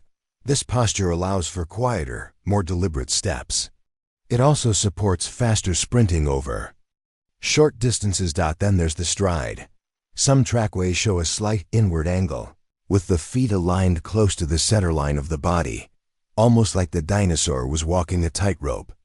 This reduces noise, helps balance, and minimizes lateral motion, all signs of a creature designed for stealth and agility. It didn't lumber. It didn't stomp. It slid through the forest like a shadow. The weight behind the step, here's where it gets chilling. We can estimate weight from footprint depth, how deeply the foot sinks into the substrate. In several of the Megaraptoran-sized tracks, the prints are surprisingly shallow for an animal estimated at over 1.5 tons. That means one of two things. The substrate was firmer than it appears, or the dinosaur had exceptional weight distribution. Perhaps walking lightly, distributing mass evenly, using its tail as a counterbalance. The second option is more likely, because the body proportions we've seen, long arms, low center of gravity, stiffened tail, point to a predator. Built not just for motion, but for controlled motion. A predator that could move fast, but more importantly, could move quietly, even at full-size. Speed in the stone, in a fossil site in Patagonia. A series of tracks span nearly 40 meters, each step nearly 3 meters apart. That spacing suggests running speeds over 35 kilometers per hour, not record-breaking, compared to small theropods. But for an animal this large, it's terrifyingly efficient. This wasn't a sprinter like Velociraptor, but it didn't need to be. It was the prehistoric equivalent of a cheetah mixed with a jaguar, fast enough to chase, quiet enough to stalk, and deadly enough to win. Either way, some footprints even show a sudden change in depth and spacing, a burst of acceleration, perhaps the exact moment the predator launched its attack. Can you imagine that? A peaceful patch of riverbank, footprints slow and deliberate. And then, deeper, wider prints, angled forward. The lunge. The kill. A scene frozen in stone for 95 million years. The claw drag mystery in a few trackways. Strange marks accompany the footprints. Long, shallow furrows in the dirt, as if something scraped the surface just behind or beside the toes. These could be tail drag marks, but Megaraptorans likely held their tails stiff and elevated for balance. So what are they? Some scientists propose a bold theory. Claw drag. The massive claws on its hands, curved like scythes, may have occasionally brushed the ground as it moved, either during slow stalking or moments of overextension. It's rare, speculative, and controversial. But if true, it means this predator moved with such caution that even the tips of its forelimbs left whispers in the dirt. Not crashing, not flailing. Just grazing the surface, chasing ghosts in the rock. One of the strangest, most emotional aspects of trackway study is this. You're not looking at a dead animal. You're looking at a living one. Every step, every shift in pressure is a moment of action, not fossilization. These prints weren't left by bones. They were left by feet, flesh, muscle. By a living predator on the move. Some tracks even show subtle asymmetries, a slight favoring of one side, a stumble, a pause. Maybe the dinosaur was injured. Maybe it was slowing to listen. Maybe it saw you. These are stories, not just data. And every track is a sentence in a language we're only just beginning to read. The last steps let us return to the big picture. This predator, silent, lethal, forgotten, didn't roar its name into the fossil record. It didn't leave behind trophies or dens or skeletons posed in heroic battles. But it left footprints, dozens of them. Across continents, across time, and they all tell the same story. A hunter that moved with confidence. With control, with purpose. Killer that didn't need noise to make an impact. Because long after the bones are gone, the tracks remain. And in those shallow impressions, pressed into Cretaceous mud, we find something more than evidence. We find a presence. Chapter 15.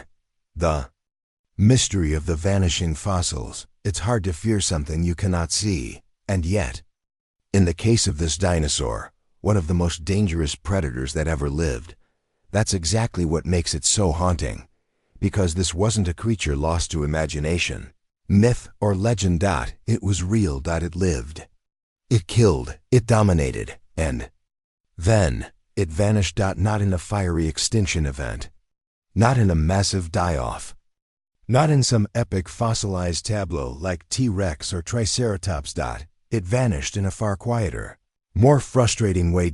It simply stopped, leaving behind pieces of itself. No full skeletons, no dramatic kill sites, no clean museum specimens, just fragments. Scattered, misidentified, forgotten. In the end, the most terrifying thing about this dinosaur might not be its claws, its intelligence, or its stealth. It might be the fact that it almost disappeared from science altogether. A predator without a presence. The fossil record is often romanticized. We think of skeletons laid out perfectly in sandstone, skulls grinning from museum walls, names etched into textbooks as if they've always been there.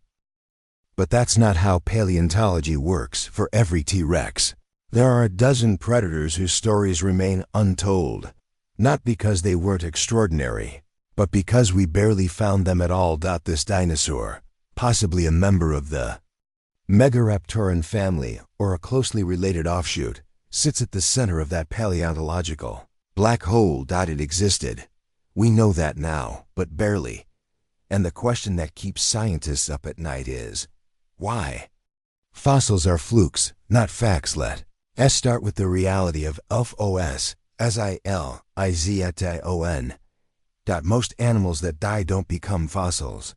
They rot, get eaten, decompose, are washed away. In order for a fossil to form, the animal has to die in just the right place: a riverbed, a floodplain, a volcanic ashfall, and then be buried quickly before decay and scavengers take over. It's the geological equivalent of winning the lottery. Even under perfect conditions, the chances of preserving a full skeleton are astronomically low. Soft tissue almost never survives. Even bones can be warped, crushed, or scattered by natural forces. So it's no surprise that animals like this, who likely lived in dense, wet forests, left behind almost nothing. Forests are bad at making fossils. They're acidic. The soil is constantly in motion. Rain washes remains away. Roots twist and disturb what lies beneath. Animals that live and die in jungles usually vanish without a trace. And our predator? It wasn't a plains dweller like T-Rex. It was a creature of the shadows. It evolved to move through thick underbrush, along riverbanks, through vegetation so dense you could disappear just 2 steps in. It died in places the earth refused to. Remember, the rarest kind of evidence, what little we do have of this dinosaur, is almost criminally frustrating. A partial hand here, a claw, longer than a human forearm, a chunk of vertebra, a sliver of jawbone, a single femur, misattributed for years. No 2 finds ever seem to come from the same animal. We don't have a complete skull. We don't have a full tail. We don't even have enough bones to confidently say we've seen a single full individual, from head to toe. Instead, we have whispers. Like finding random teeth and trying to sketch the face of the killer. Like hearing a single footstep in the forest and guessing what beast left it. It's no wonder this predator spent so long misclassified, shoved into broader groups like Allosaurus, Carcharodontosaurus, or simply theropod indet, an abbreviation every paleontologist dreads. Theropod, indeterminate. But the bones always had something off about them. Something different, misclassified for decades. This is where the mystery deepens. Because for decades, paleontologists found pieces of this predator without realizing what they had. Why? Because its features didn't make sense. Take the arms. They were unusually long for a large theropod, longer even than most dromaeosaurs, raptors. The hand claws were enormous, curved like sickles. The bones were lightly built, bird-like. In structure, that's not how apex predators were supposed to look. Not according to the rulebook of the 20th century. Big theropods had short arms like T-Rex or powerful jaws like Giganotosaurus. But this creature seemed to reverse the pattern. Slender jaws, narrow snout, long forelimbs, huge claws, and a body that suggested speed and agility, not just masso instead of being recognized as a unique genus. It got filed away, literally filed, into museum drawers as possible Allosaurid, filed into textbooks as yet another poorly preserved carnivore, filed into the background of dinosaur history, until one day, a paleontologist took another look and realized, this doesn't belong anywhere, this is something else, the tragedy of forgotten bones. Here's where it gets almost poetic, in a museum. In Argentina, a dusty collection of bones sat untouched for over a decade. They'd been excavated in the 1990s, cataloged, bagged, labeled vaguely, and then ignored. Why? Because they didn't match anything known. They were too fragmentary, too strange. But in 2012, a researcher reopened the bags, and what they found stunned the community. The bones belonged to a new species, and possibly even a new branch of predatory dinosaurs altogether. A fast, intelligent, clawed killer that didn't fit into existing family tree. The predator had been there the whole time, just waiting for someone to notice. And that raises a haunting thought. How many more are still waiting? How many more killers are hiding in plain sight, misidentified in backrooms, in unscanned boxes, in half-forgotten dig sites? The fossils may be rare, but the mistakes? Those are everywhere. The global puzzle, and this isn't just a South American mystery. Strangely similar bones have turned up in Australia, Thailand, and possibly even Antarctica. Long clawed forelimbs, slender tibiae, lightweight vertebrae. Features that echo the same evolutionary blueprint, but they're incomplete. They're often missing the connecting parts, the hips, the skulls, the spines needed to make a full comparison. So paleontologists are stuck playing a global jigsaw puzzle with half the pieces missing and no box cover to guide them. And in that uncertainty, the predator continues to elude us. Ghost in the record. Let's pause for a moment. Imagine you're a scientist holding a fossil claw in your hands. It's curved, sharp, massive. You can almost see the sinew that once flexed behind it, but you don't know what it belongs to. There's no jaw, no skull, no DNA. Just one piece of a story. You could be holding the only surviving evidence of an animal that once ruled its environment, an apex predator, a living nightmare. And yet, without more bones, more data, it becomes just another curiosity in a drawer. That's what this dinosaur represents. The ghost in the fossil record. Not absent, but elusive. Seen just long enough to leave you questioning everything you thought you knew. Why? It haunts paleontology for scientists. This dinosaur is the ultimate what if. What if it had lived in North America? What if it had died in a floodplain? What if it had been discovered earlier, before our biases about what predators should look like were formed? Would it be as famous as T-Rex? Would we have a dozen documentaries about it? Would toy companies and movie studios be fighting for its image? Instead, it's become a symbol. Of what we missed, of what's still hidden, and of how much more we have to learn. The silent legacy, ironically. This dinosaur's greatest strength in life, its ability to disappear, has carried into death. It was designed for ambush, for camouflage, for passing through the world without leaving a trace. And that's exactly what it did. Even in death. It left behind so little that we had to build its legend from scraps, piece by piece, claw by claw, hypothesis by hypothesis. And yet somehow, that makes it more terrifying, because it reminds us that the deadliest things don't always roar. Sometimes, they simply vanish. Chapter 16, Mistaken Identity. For nearly half a century, bones of this Terrifying dinosaurs sat in drawers, basements, and museum cabinets, labeled, filed, and almost entirely forgotten. Not because they weren't important, not because they weren't impressive, but because they didn't make sense. They looked too strange, too slender, too advanced, and yet not advanced enough to fit cleanly into any known group.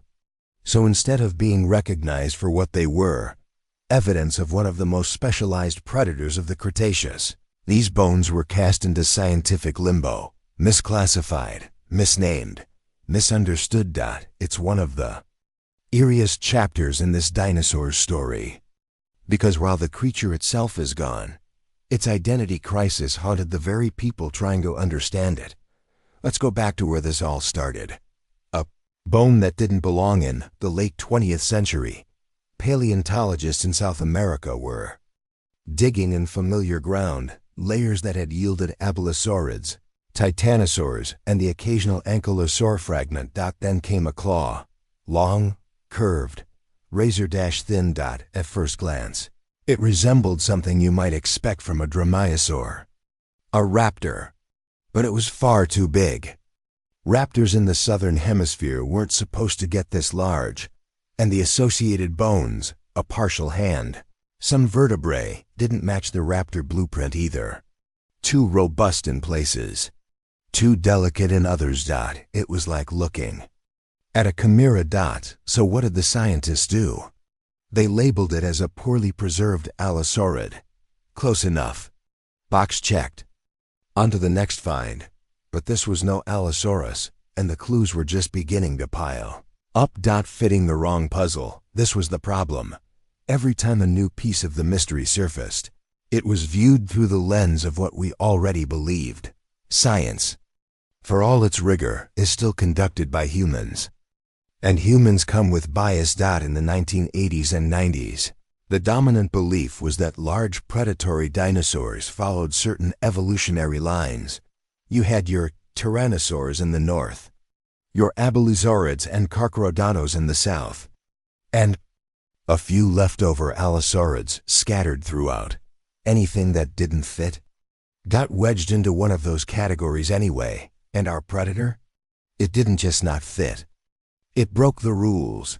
Too bird-like for a classic carnivore, too large for a maniraptor. Too advanced in some ways, too primitive in others. It was the dinosaur equivalent of a forged passport, carrying the wrong name.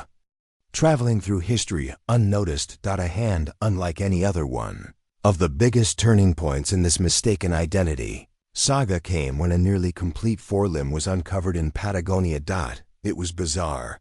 The arm was long, absurdly long for a theropod this size. The hand had 3 large fingers, with massive curved claws. The proportions didn't match T-Rex, Allosaurus, or Spinosaurus, the known giants of the time. This was something new. But even then, many researchers tried to tuck it into familiar categories. Maybe a weird Abelisaurus?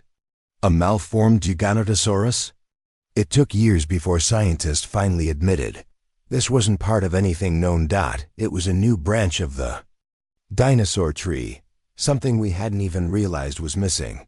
And buried inside that branch was the predator we've been tracing through this entire documentary. The case of the vanishing skull. The skull tells us more about a dinosaur's behavior than almost any other bone.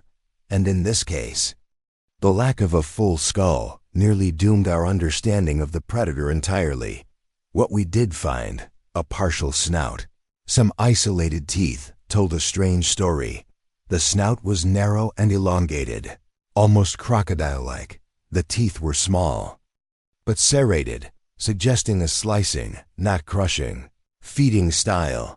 The jaws lacked the massive bite force seen in T-Rex, but showed refinements in precision. Still, without a full cranium, researchers couldn't place it. The predator didn't have the blunt skull of a carcharodontor, nor the thick, compact skull of an abelisaur. What it did resemble, in an eerie, partial way, was the skull of early birds and coelurosaurs. But how could that be? How could something this big, this dangerous, also be related to the more delicate side of the dinosaur family tree? The answer, once again, was staring us in the face. We just didn't know what we were looking at.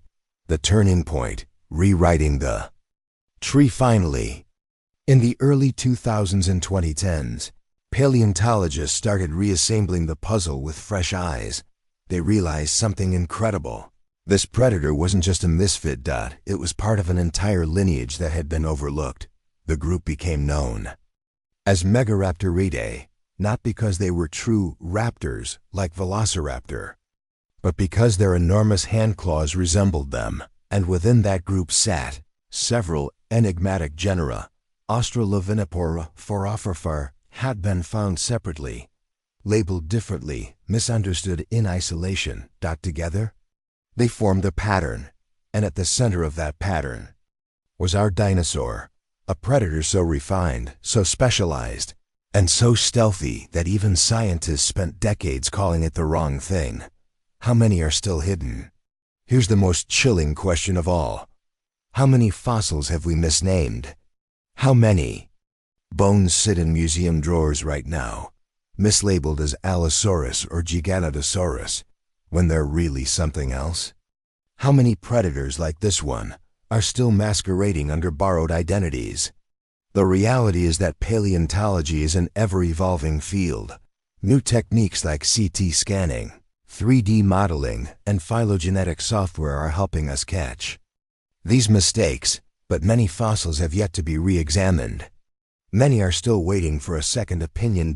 And among them may lie the next chapter in this predator's story, or even its sibling. The danger of the familiar let us step back. What makes this story so powerful isn't just the dinosaur itself, but the way we almost lost it. Because the most dangerous assumptions in science are often the ones that feel the most familiar. Oh, that claw? Just another allosaur. Oh, those teeth? Must be a juvenile Giganotosaurus. Oh, that partial pelvis? Nothing new here. But this predator defied familiarity. It forced us to rethink our categories, reorganize our family trees, challenge the idea that apex predators always looked and behaved a certain way. And in doing so, it reminded us that the real monsters in history may not be the loudest, but the ones who quietly wore another dinosaur's name for 50 years. Chapter 17. Too dangerous for pop culture? Think about the dinosaurs that dominate our screens, toys, and imaginations. Velociraptor, the clever killer. Tyrannosaurus Rex, the tyrant king. Spinosaurus, the sail-backed giant. Even herbivores like Triceratops and Stegosaurus have made the leap into pop culture stardom. But our predator? The shadowy, clawed, hyper-adapted killer we've been uncovering piece by piece. It doesn't appear in any major movie. It's never been the centerpiece of a dinosaur documentary. And ask the average person if they've heard of Megaraptor, Australovenator, or Orcaraptor, and they'll probably just blink. Yet scientifically, behaviorally, lethally, this dinosaur deserves to be right up there with the greats. So, what happened? Let's pull back the curtain. Built for cinema, but left on the cutting room floor from a purely cinematic standpoint. This dinosaur has everything. Massive sickle claws the size of kitchen knives' feathers for a sleek, modern, updated look, stealth-based hunting style, like a prehistoric ninja brainpower that rivals or surpasses some raptors. A mysterious history, spanning continents and confounding scientists. It's not just terrifying. It's cool. So why has it never become star? Why hasn't it become the poster child for prehistoric horror? The answer lies in the strange intersection of science, timing, and storytelling. The Jurassic Park effect. Let's go back to 1993. Jurassic Park hits theaters and completely reshapes how the public views dinosaurs. Suddenly, Velociraptor, previously a little-known turkey-sized predator, becomes the sleek, intelligent killer of pop culture dreams and nightmares. T-Rex becomes the ultimate apex monster, lumbering, roaring, unstoppable. And for the next 3 decades, Those dinosaurs have remained the royalty of prehistoric fiction, by the time our shadowy predator was even beginning to be understood, let alone named or modeled. The spotlight was already taken. Worse, it didn't fit neatly into the public simplified categories. It wasn't a classic raptor. It wasn't a towering Tyrannus AUR. It wasn't bizarre looking enough to become a novelty like Therizinosaurus or a NKYLOS, a URUS, Dottle. Stealthy. It was real, but it wasn't marketable. At least, not yet. A dinosaur without a name. Here's another problem. Branding. Pop culture loves simple, powerful names. Tyrannosaurus Rex, Raptor, Spinosaurus. Short, punchy, memorable. But our predator? The genera associated with it have names like Megaraptor, which sounds like a cheesy sci-fi monster. Australovenator, a mouthful with no menace. Orcaraptor, strangely Tolkien-esque. Aerostean, technical and forgettable. There's no clear star name to attach the fear to, and because the fossil record is fragmented, no one genus has emerged as the definitive representative of this predator type. That makes it hard for storytellers, especially in visual media, to build a compelling, singular image around it. It's not just a monster. It's a category, still being defined. And categories don't sell movie tickets. Characters do. Too real for fiction. This might sound ironic, but one of the biggest obstacles this dinosaur faces is that it's too grounded in science. Unlike T-Rex, which we often exaggerate into a roaring, super-powered beast, or Spinosaurus, which has been reinvented multiple times for dramatic effect. This predator doesn't need embellishment. Its claws are already absurdly large. Its hunting style is already terrifying. Its intelligence is already unnerving. In other words, the real version is already scarier than fiction. But that scares off creatives, because how do you dramatize a dinosaur that doesn't fit the expected visual tropes? It doesn't have giant teeth. It doesn't rely on brute strength. It thinks. It waits. It strikes. It's closer to a panther or a leopard than a Godzilla-style brute. That level of nuance is harder to animate, harder to write, harder to sell. And so it gets passed over again and again for flashier, simpler dinosaurs. The underdog of dinosaur culture. There's another element here, too, and it's a deeply human one. We love an underdog once we know its story, but our predator never got a chance to tell its story because it was misclassified, overlooked, buried in obscurity. A footnote in fossil catalogs. So unlike Velociraptor, which rode the wave of pop science from day one, or T-Rex, which has always been center stage, this dinosaur was barely mentioned in children's books, classroom posters, or museum exhibitions. No toys, no cartoons, no Halloween costumes. Without a presence in early education, it never entered the cultural bloodstream. And by the time science caught up, pop culture had already moved on. A new era. Its time is coming, but here's the twist. That invisibility? It might be exactly what this predator needs, because now, as scientific accuracy becomes more valued in media, as documentaries lean into realism and paleontology gets more airtime, as audiences ask for new dinosaurs, not just rehashed legends, this predator is perfectly positioned to explode into relevance. It's mysterious, it's underused, it's deadly, and it has an air of realism that makes it all the more compelling. Imagine a new documentary dramatizing a dense prehistoric jungle, a low mist, prey grazing quietly. And then a blur of feathers, a flash of claws. No roar, just a sudden, clinical strike. Silence returns. That's a moment no audience forgets, and it's one that no other dinosaur can quite deliver, because only this one, this stealth-adapted, evolution-honed, near-invisible predator, was made for that kind of fear. Not loud, not massive. But inevitable, from obscurity to icon. The final irony is this: This dinosaur might soon become famous because it was forgotten. Its story of being misclassified, ignored, nearly lost, is cinematic in its own right. Audiences love rediscovering what others missed. The underdog narrative, the hidden monster, the real killer in a world of distractions. It has all the ingredients of a breakout star. And if it does finally claim the spotlight in a movie, a game, a viral clip, it won't be because it was invented by storytellers. It will be because the truth finally caught up, because we finally listened to the fossils. It was too dangerous to ignore, even for pop culture. Asterisk. Chapter 18: Modern Technology. Ancient killer. Imagine holding a fossil claw in your hand. Something ancient, curved, impossibly sharp. You can feel its weight. Study its ridges.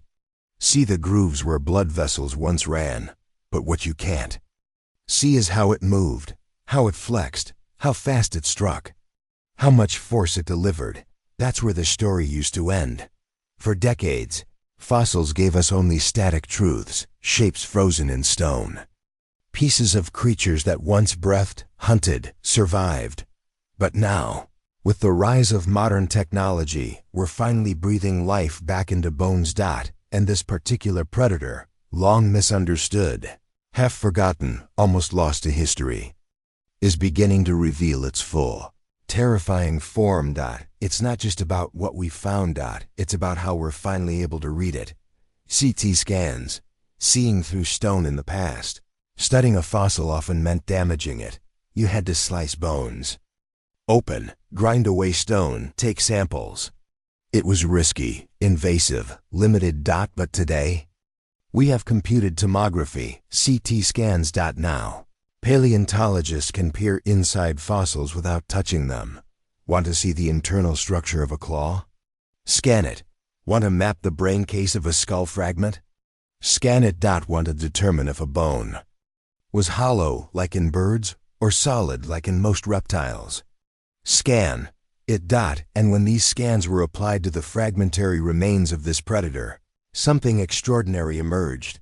Its bones were pneumatized, full of air pockets like modern birds. That meant a lighter skeleton, faster movement, higher oxygen efficiency. In other words, it wasn't just built for power. It was built for speed and agility. A large, apex predator with the mobility of a raptor. That's a game-changer. Digital reconstruction, rebuilding the killer CT data, doesn't just sit on a screen. It becomes the foundation for digital reconstructions, detailed 3D models of what the dinosaur looked like, how it moved, and even how it killed. Researchers can now recreate full limb movements from just a few bones, estimate muscle mass based on attachment points, simulate walking, running, slashing, or gripping. Behavior run physics-based models to determine impact force and strike speed. Using these tools, paleontologists recreated the hand of this predator. They modeled the joints, the flexion range, the orientation of the claws. The result? A grasping mechanism, more like an eagle's foot than a dinosaur's. Gripping, piercing, holding. This wasn't a slashing weapon like T-Rex's jaws. It was a hook for immobilizing prey, dragging it down, preventing escape. A raptor scaled up to car size, but with an assassin's finesse. Digital biomechanics confirmed what scientists had only suspected for years. This predator didn't just kill. It controlled the kill. Virtual dissections inside the skulls are notoriously fragile. Most predators crush them. Time distorts them. Fossilization warps them. But what we do have, partial snouts, brain cases, jaws, is now being studied like never before. With micro-CT scans, paleontologists are digitally peeling away layers of fossil skulls to analyze the internal cavities. And inside those brain cases, they found large olfactory bulbs, indicating an excellent sense of smell, well-developed optic lobes, vision sharp, enough to detect the flick of a tail in dense underbrush, and a balance system tuned for fast movement. Add it all up, And what emerges isn't brute instinct, it's sensory precision. A hunter that could track by scent, strike by sight, and adjust in real time, not with lumbering power, but coordinated fluidity. This was no blind monster. It was an apex tactician. Muscle. Mapping. The power behind the strike. Once we understand the bones, we can begin to map what sat on top of them, using attachment points and comparisons to modern animals. Researchers are building digital muscle reconstructions of this predator's arms, legs, and torso. They estimate 4 limbs strong enough to hold down struggling prey, legs built for bursts of speed, not marathon chases, a tail that acted like a counterweight, keeping the body balanced during quick lunges or turns. And when they model it all together, you get a picture of an animal built not just to kill, but to do so in tight spaces, with rapid bursts of motion, and without wasted effort. Think of a big cat, the way it coils before a pounce. Now scale that up. Add feathers, add 6-inch claws, you're getting close. Bite force versus claw force. One of the questions that modern tech helped solve is this: why weren't the jaws more powerful? Why would a predator this size rely on claws instead? It's a counterintuitive question, because we're used to thinking of apex predators with devastating bites. T-Rex had one of the strongest bite forces in history. Dinosaurs had blades for teeth. But this predator? Its jaws were relatively weak, designed for quick bites, not crushing power. So scientists modeled the claw force instead. What they found was stunning. In terms of puncture pressure, the claws could rival the bite force of mid-sized predators. And more importantly, they could be used multiple times, with speed and precision. While the animal stayed balanced and alert, the jaws were for finishing the kill. The claws were for making it. Environmental modeling, where it hunted technology doesn't stop at bones. Now, we use GIS mapping, climate modeling, and paleo-environmental reconstructions to build entire virtual worlds.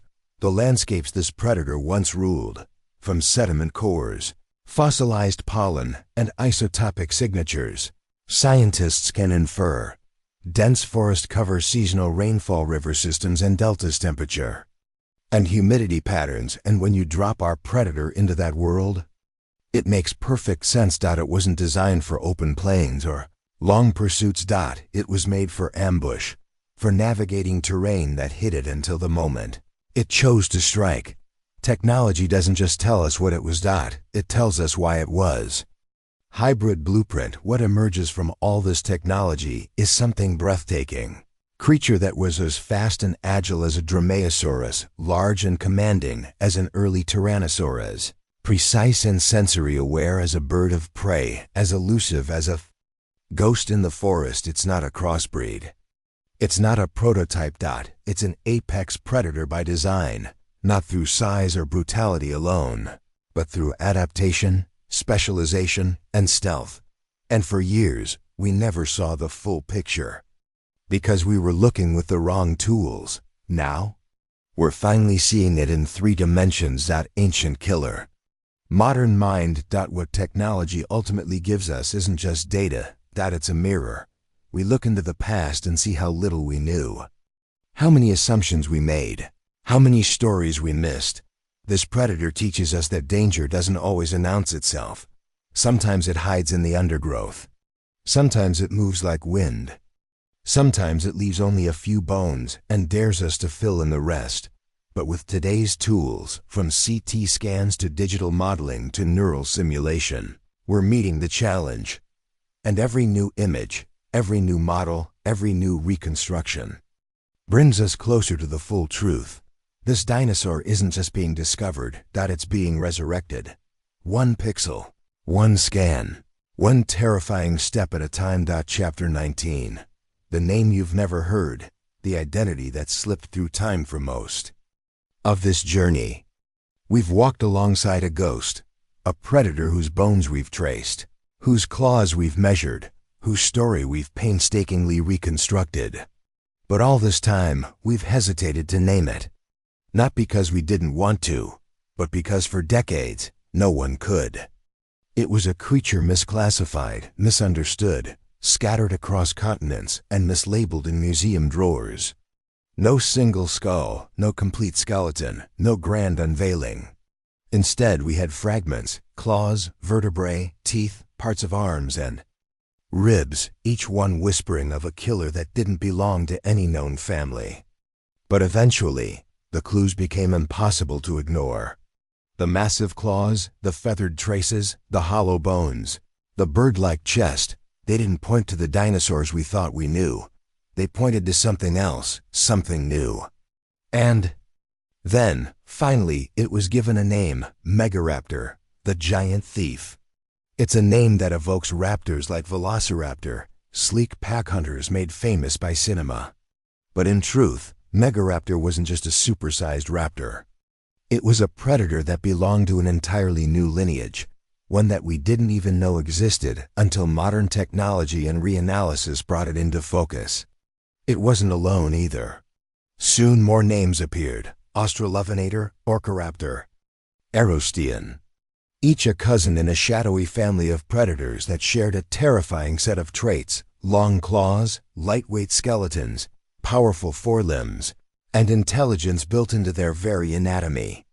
For years, these names floated beneath the surface of paleontology, unknown to the public and ignored by pop culture.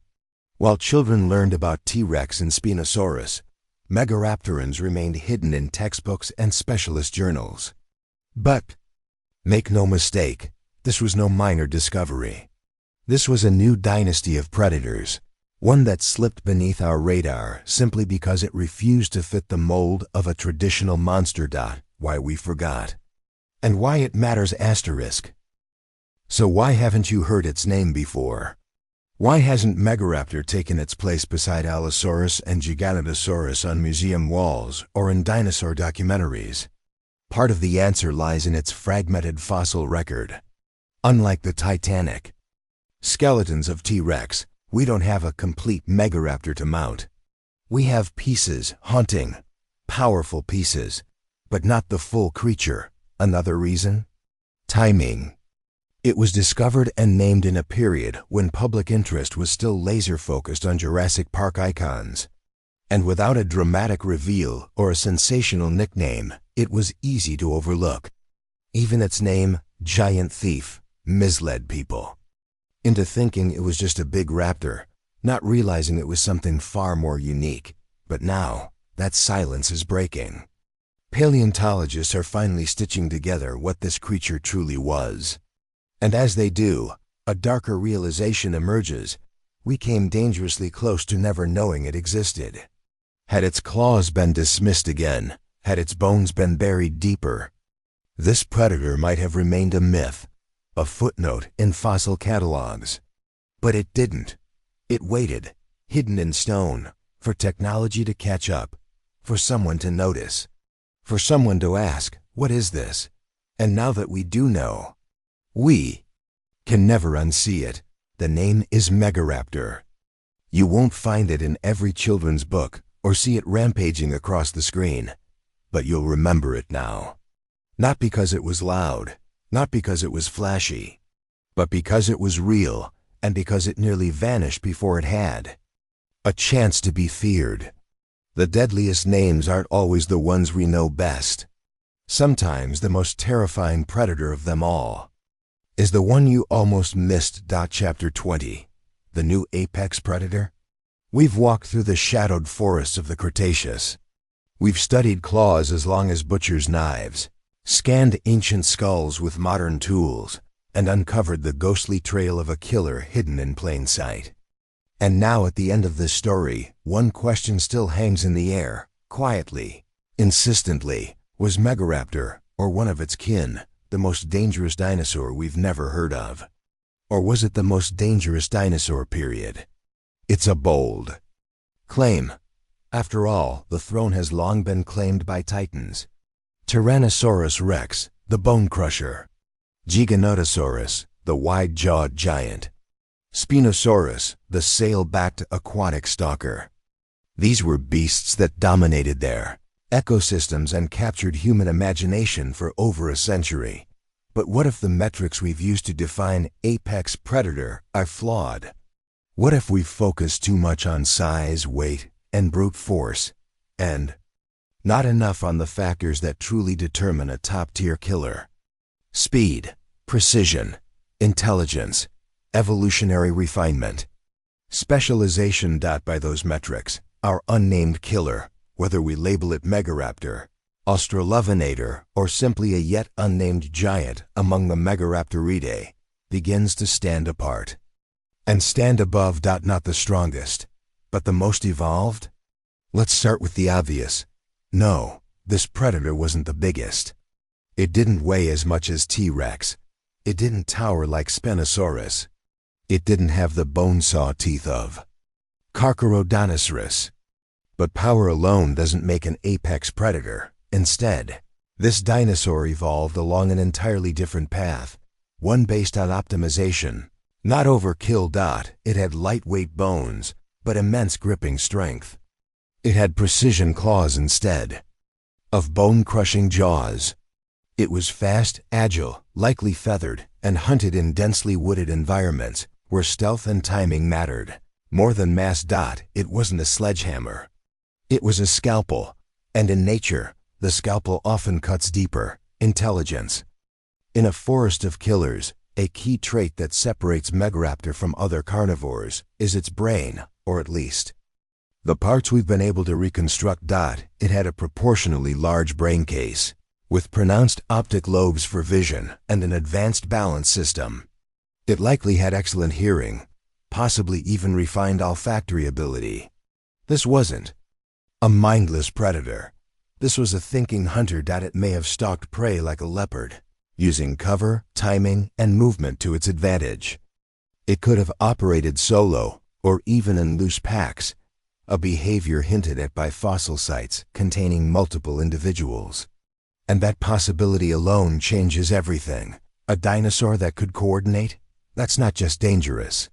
That's apex. Comparative kill efficiency. Let's ask a more specific question. How efficient was this dinosaur at killing? T-Rex had enormous jaw pressure, enough to crush bone in a single bite. But it lacked agility and had tiny, nearly useless arms. Spinosaurus likely specialized in aquatic prey, meaning its apex role was niche, not general. Carcharodontosaurus had enormous size and deadly jaws, but limited evidence of behavioral complexity. Now compare that to our predator. Claws capable of puncturing armor and pinning prey forelimbs. Strong enough to hold and manipulate speed to chase and maneuver. Sensory systems tuned for targeting in complex terrain. Light skeletal build for endurance and acceleration. Probable intelligence to adapt to changing scenarios. This wasn't just a killer. It was a weapon system. Evolution's version of a guided missile. And every aspect of its anatomy served that purpose. The ecosystem test. Was it dominant? Another test of apex status is whether an animal dominated its environment. Did this predator rule its world? In Patagonia, where many Megaraptorid fossils have been found, it shared space with other large carnivores, including early abelisaurids and massive carcharodontos.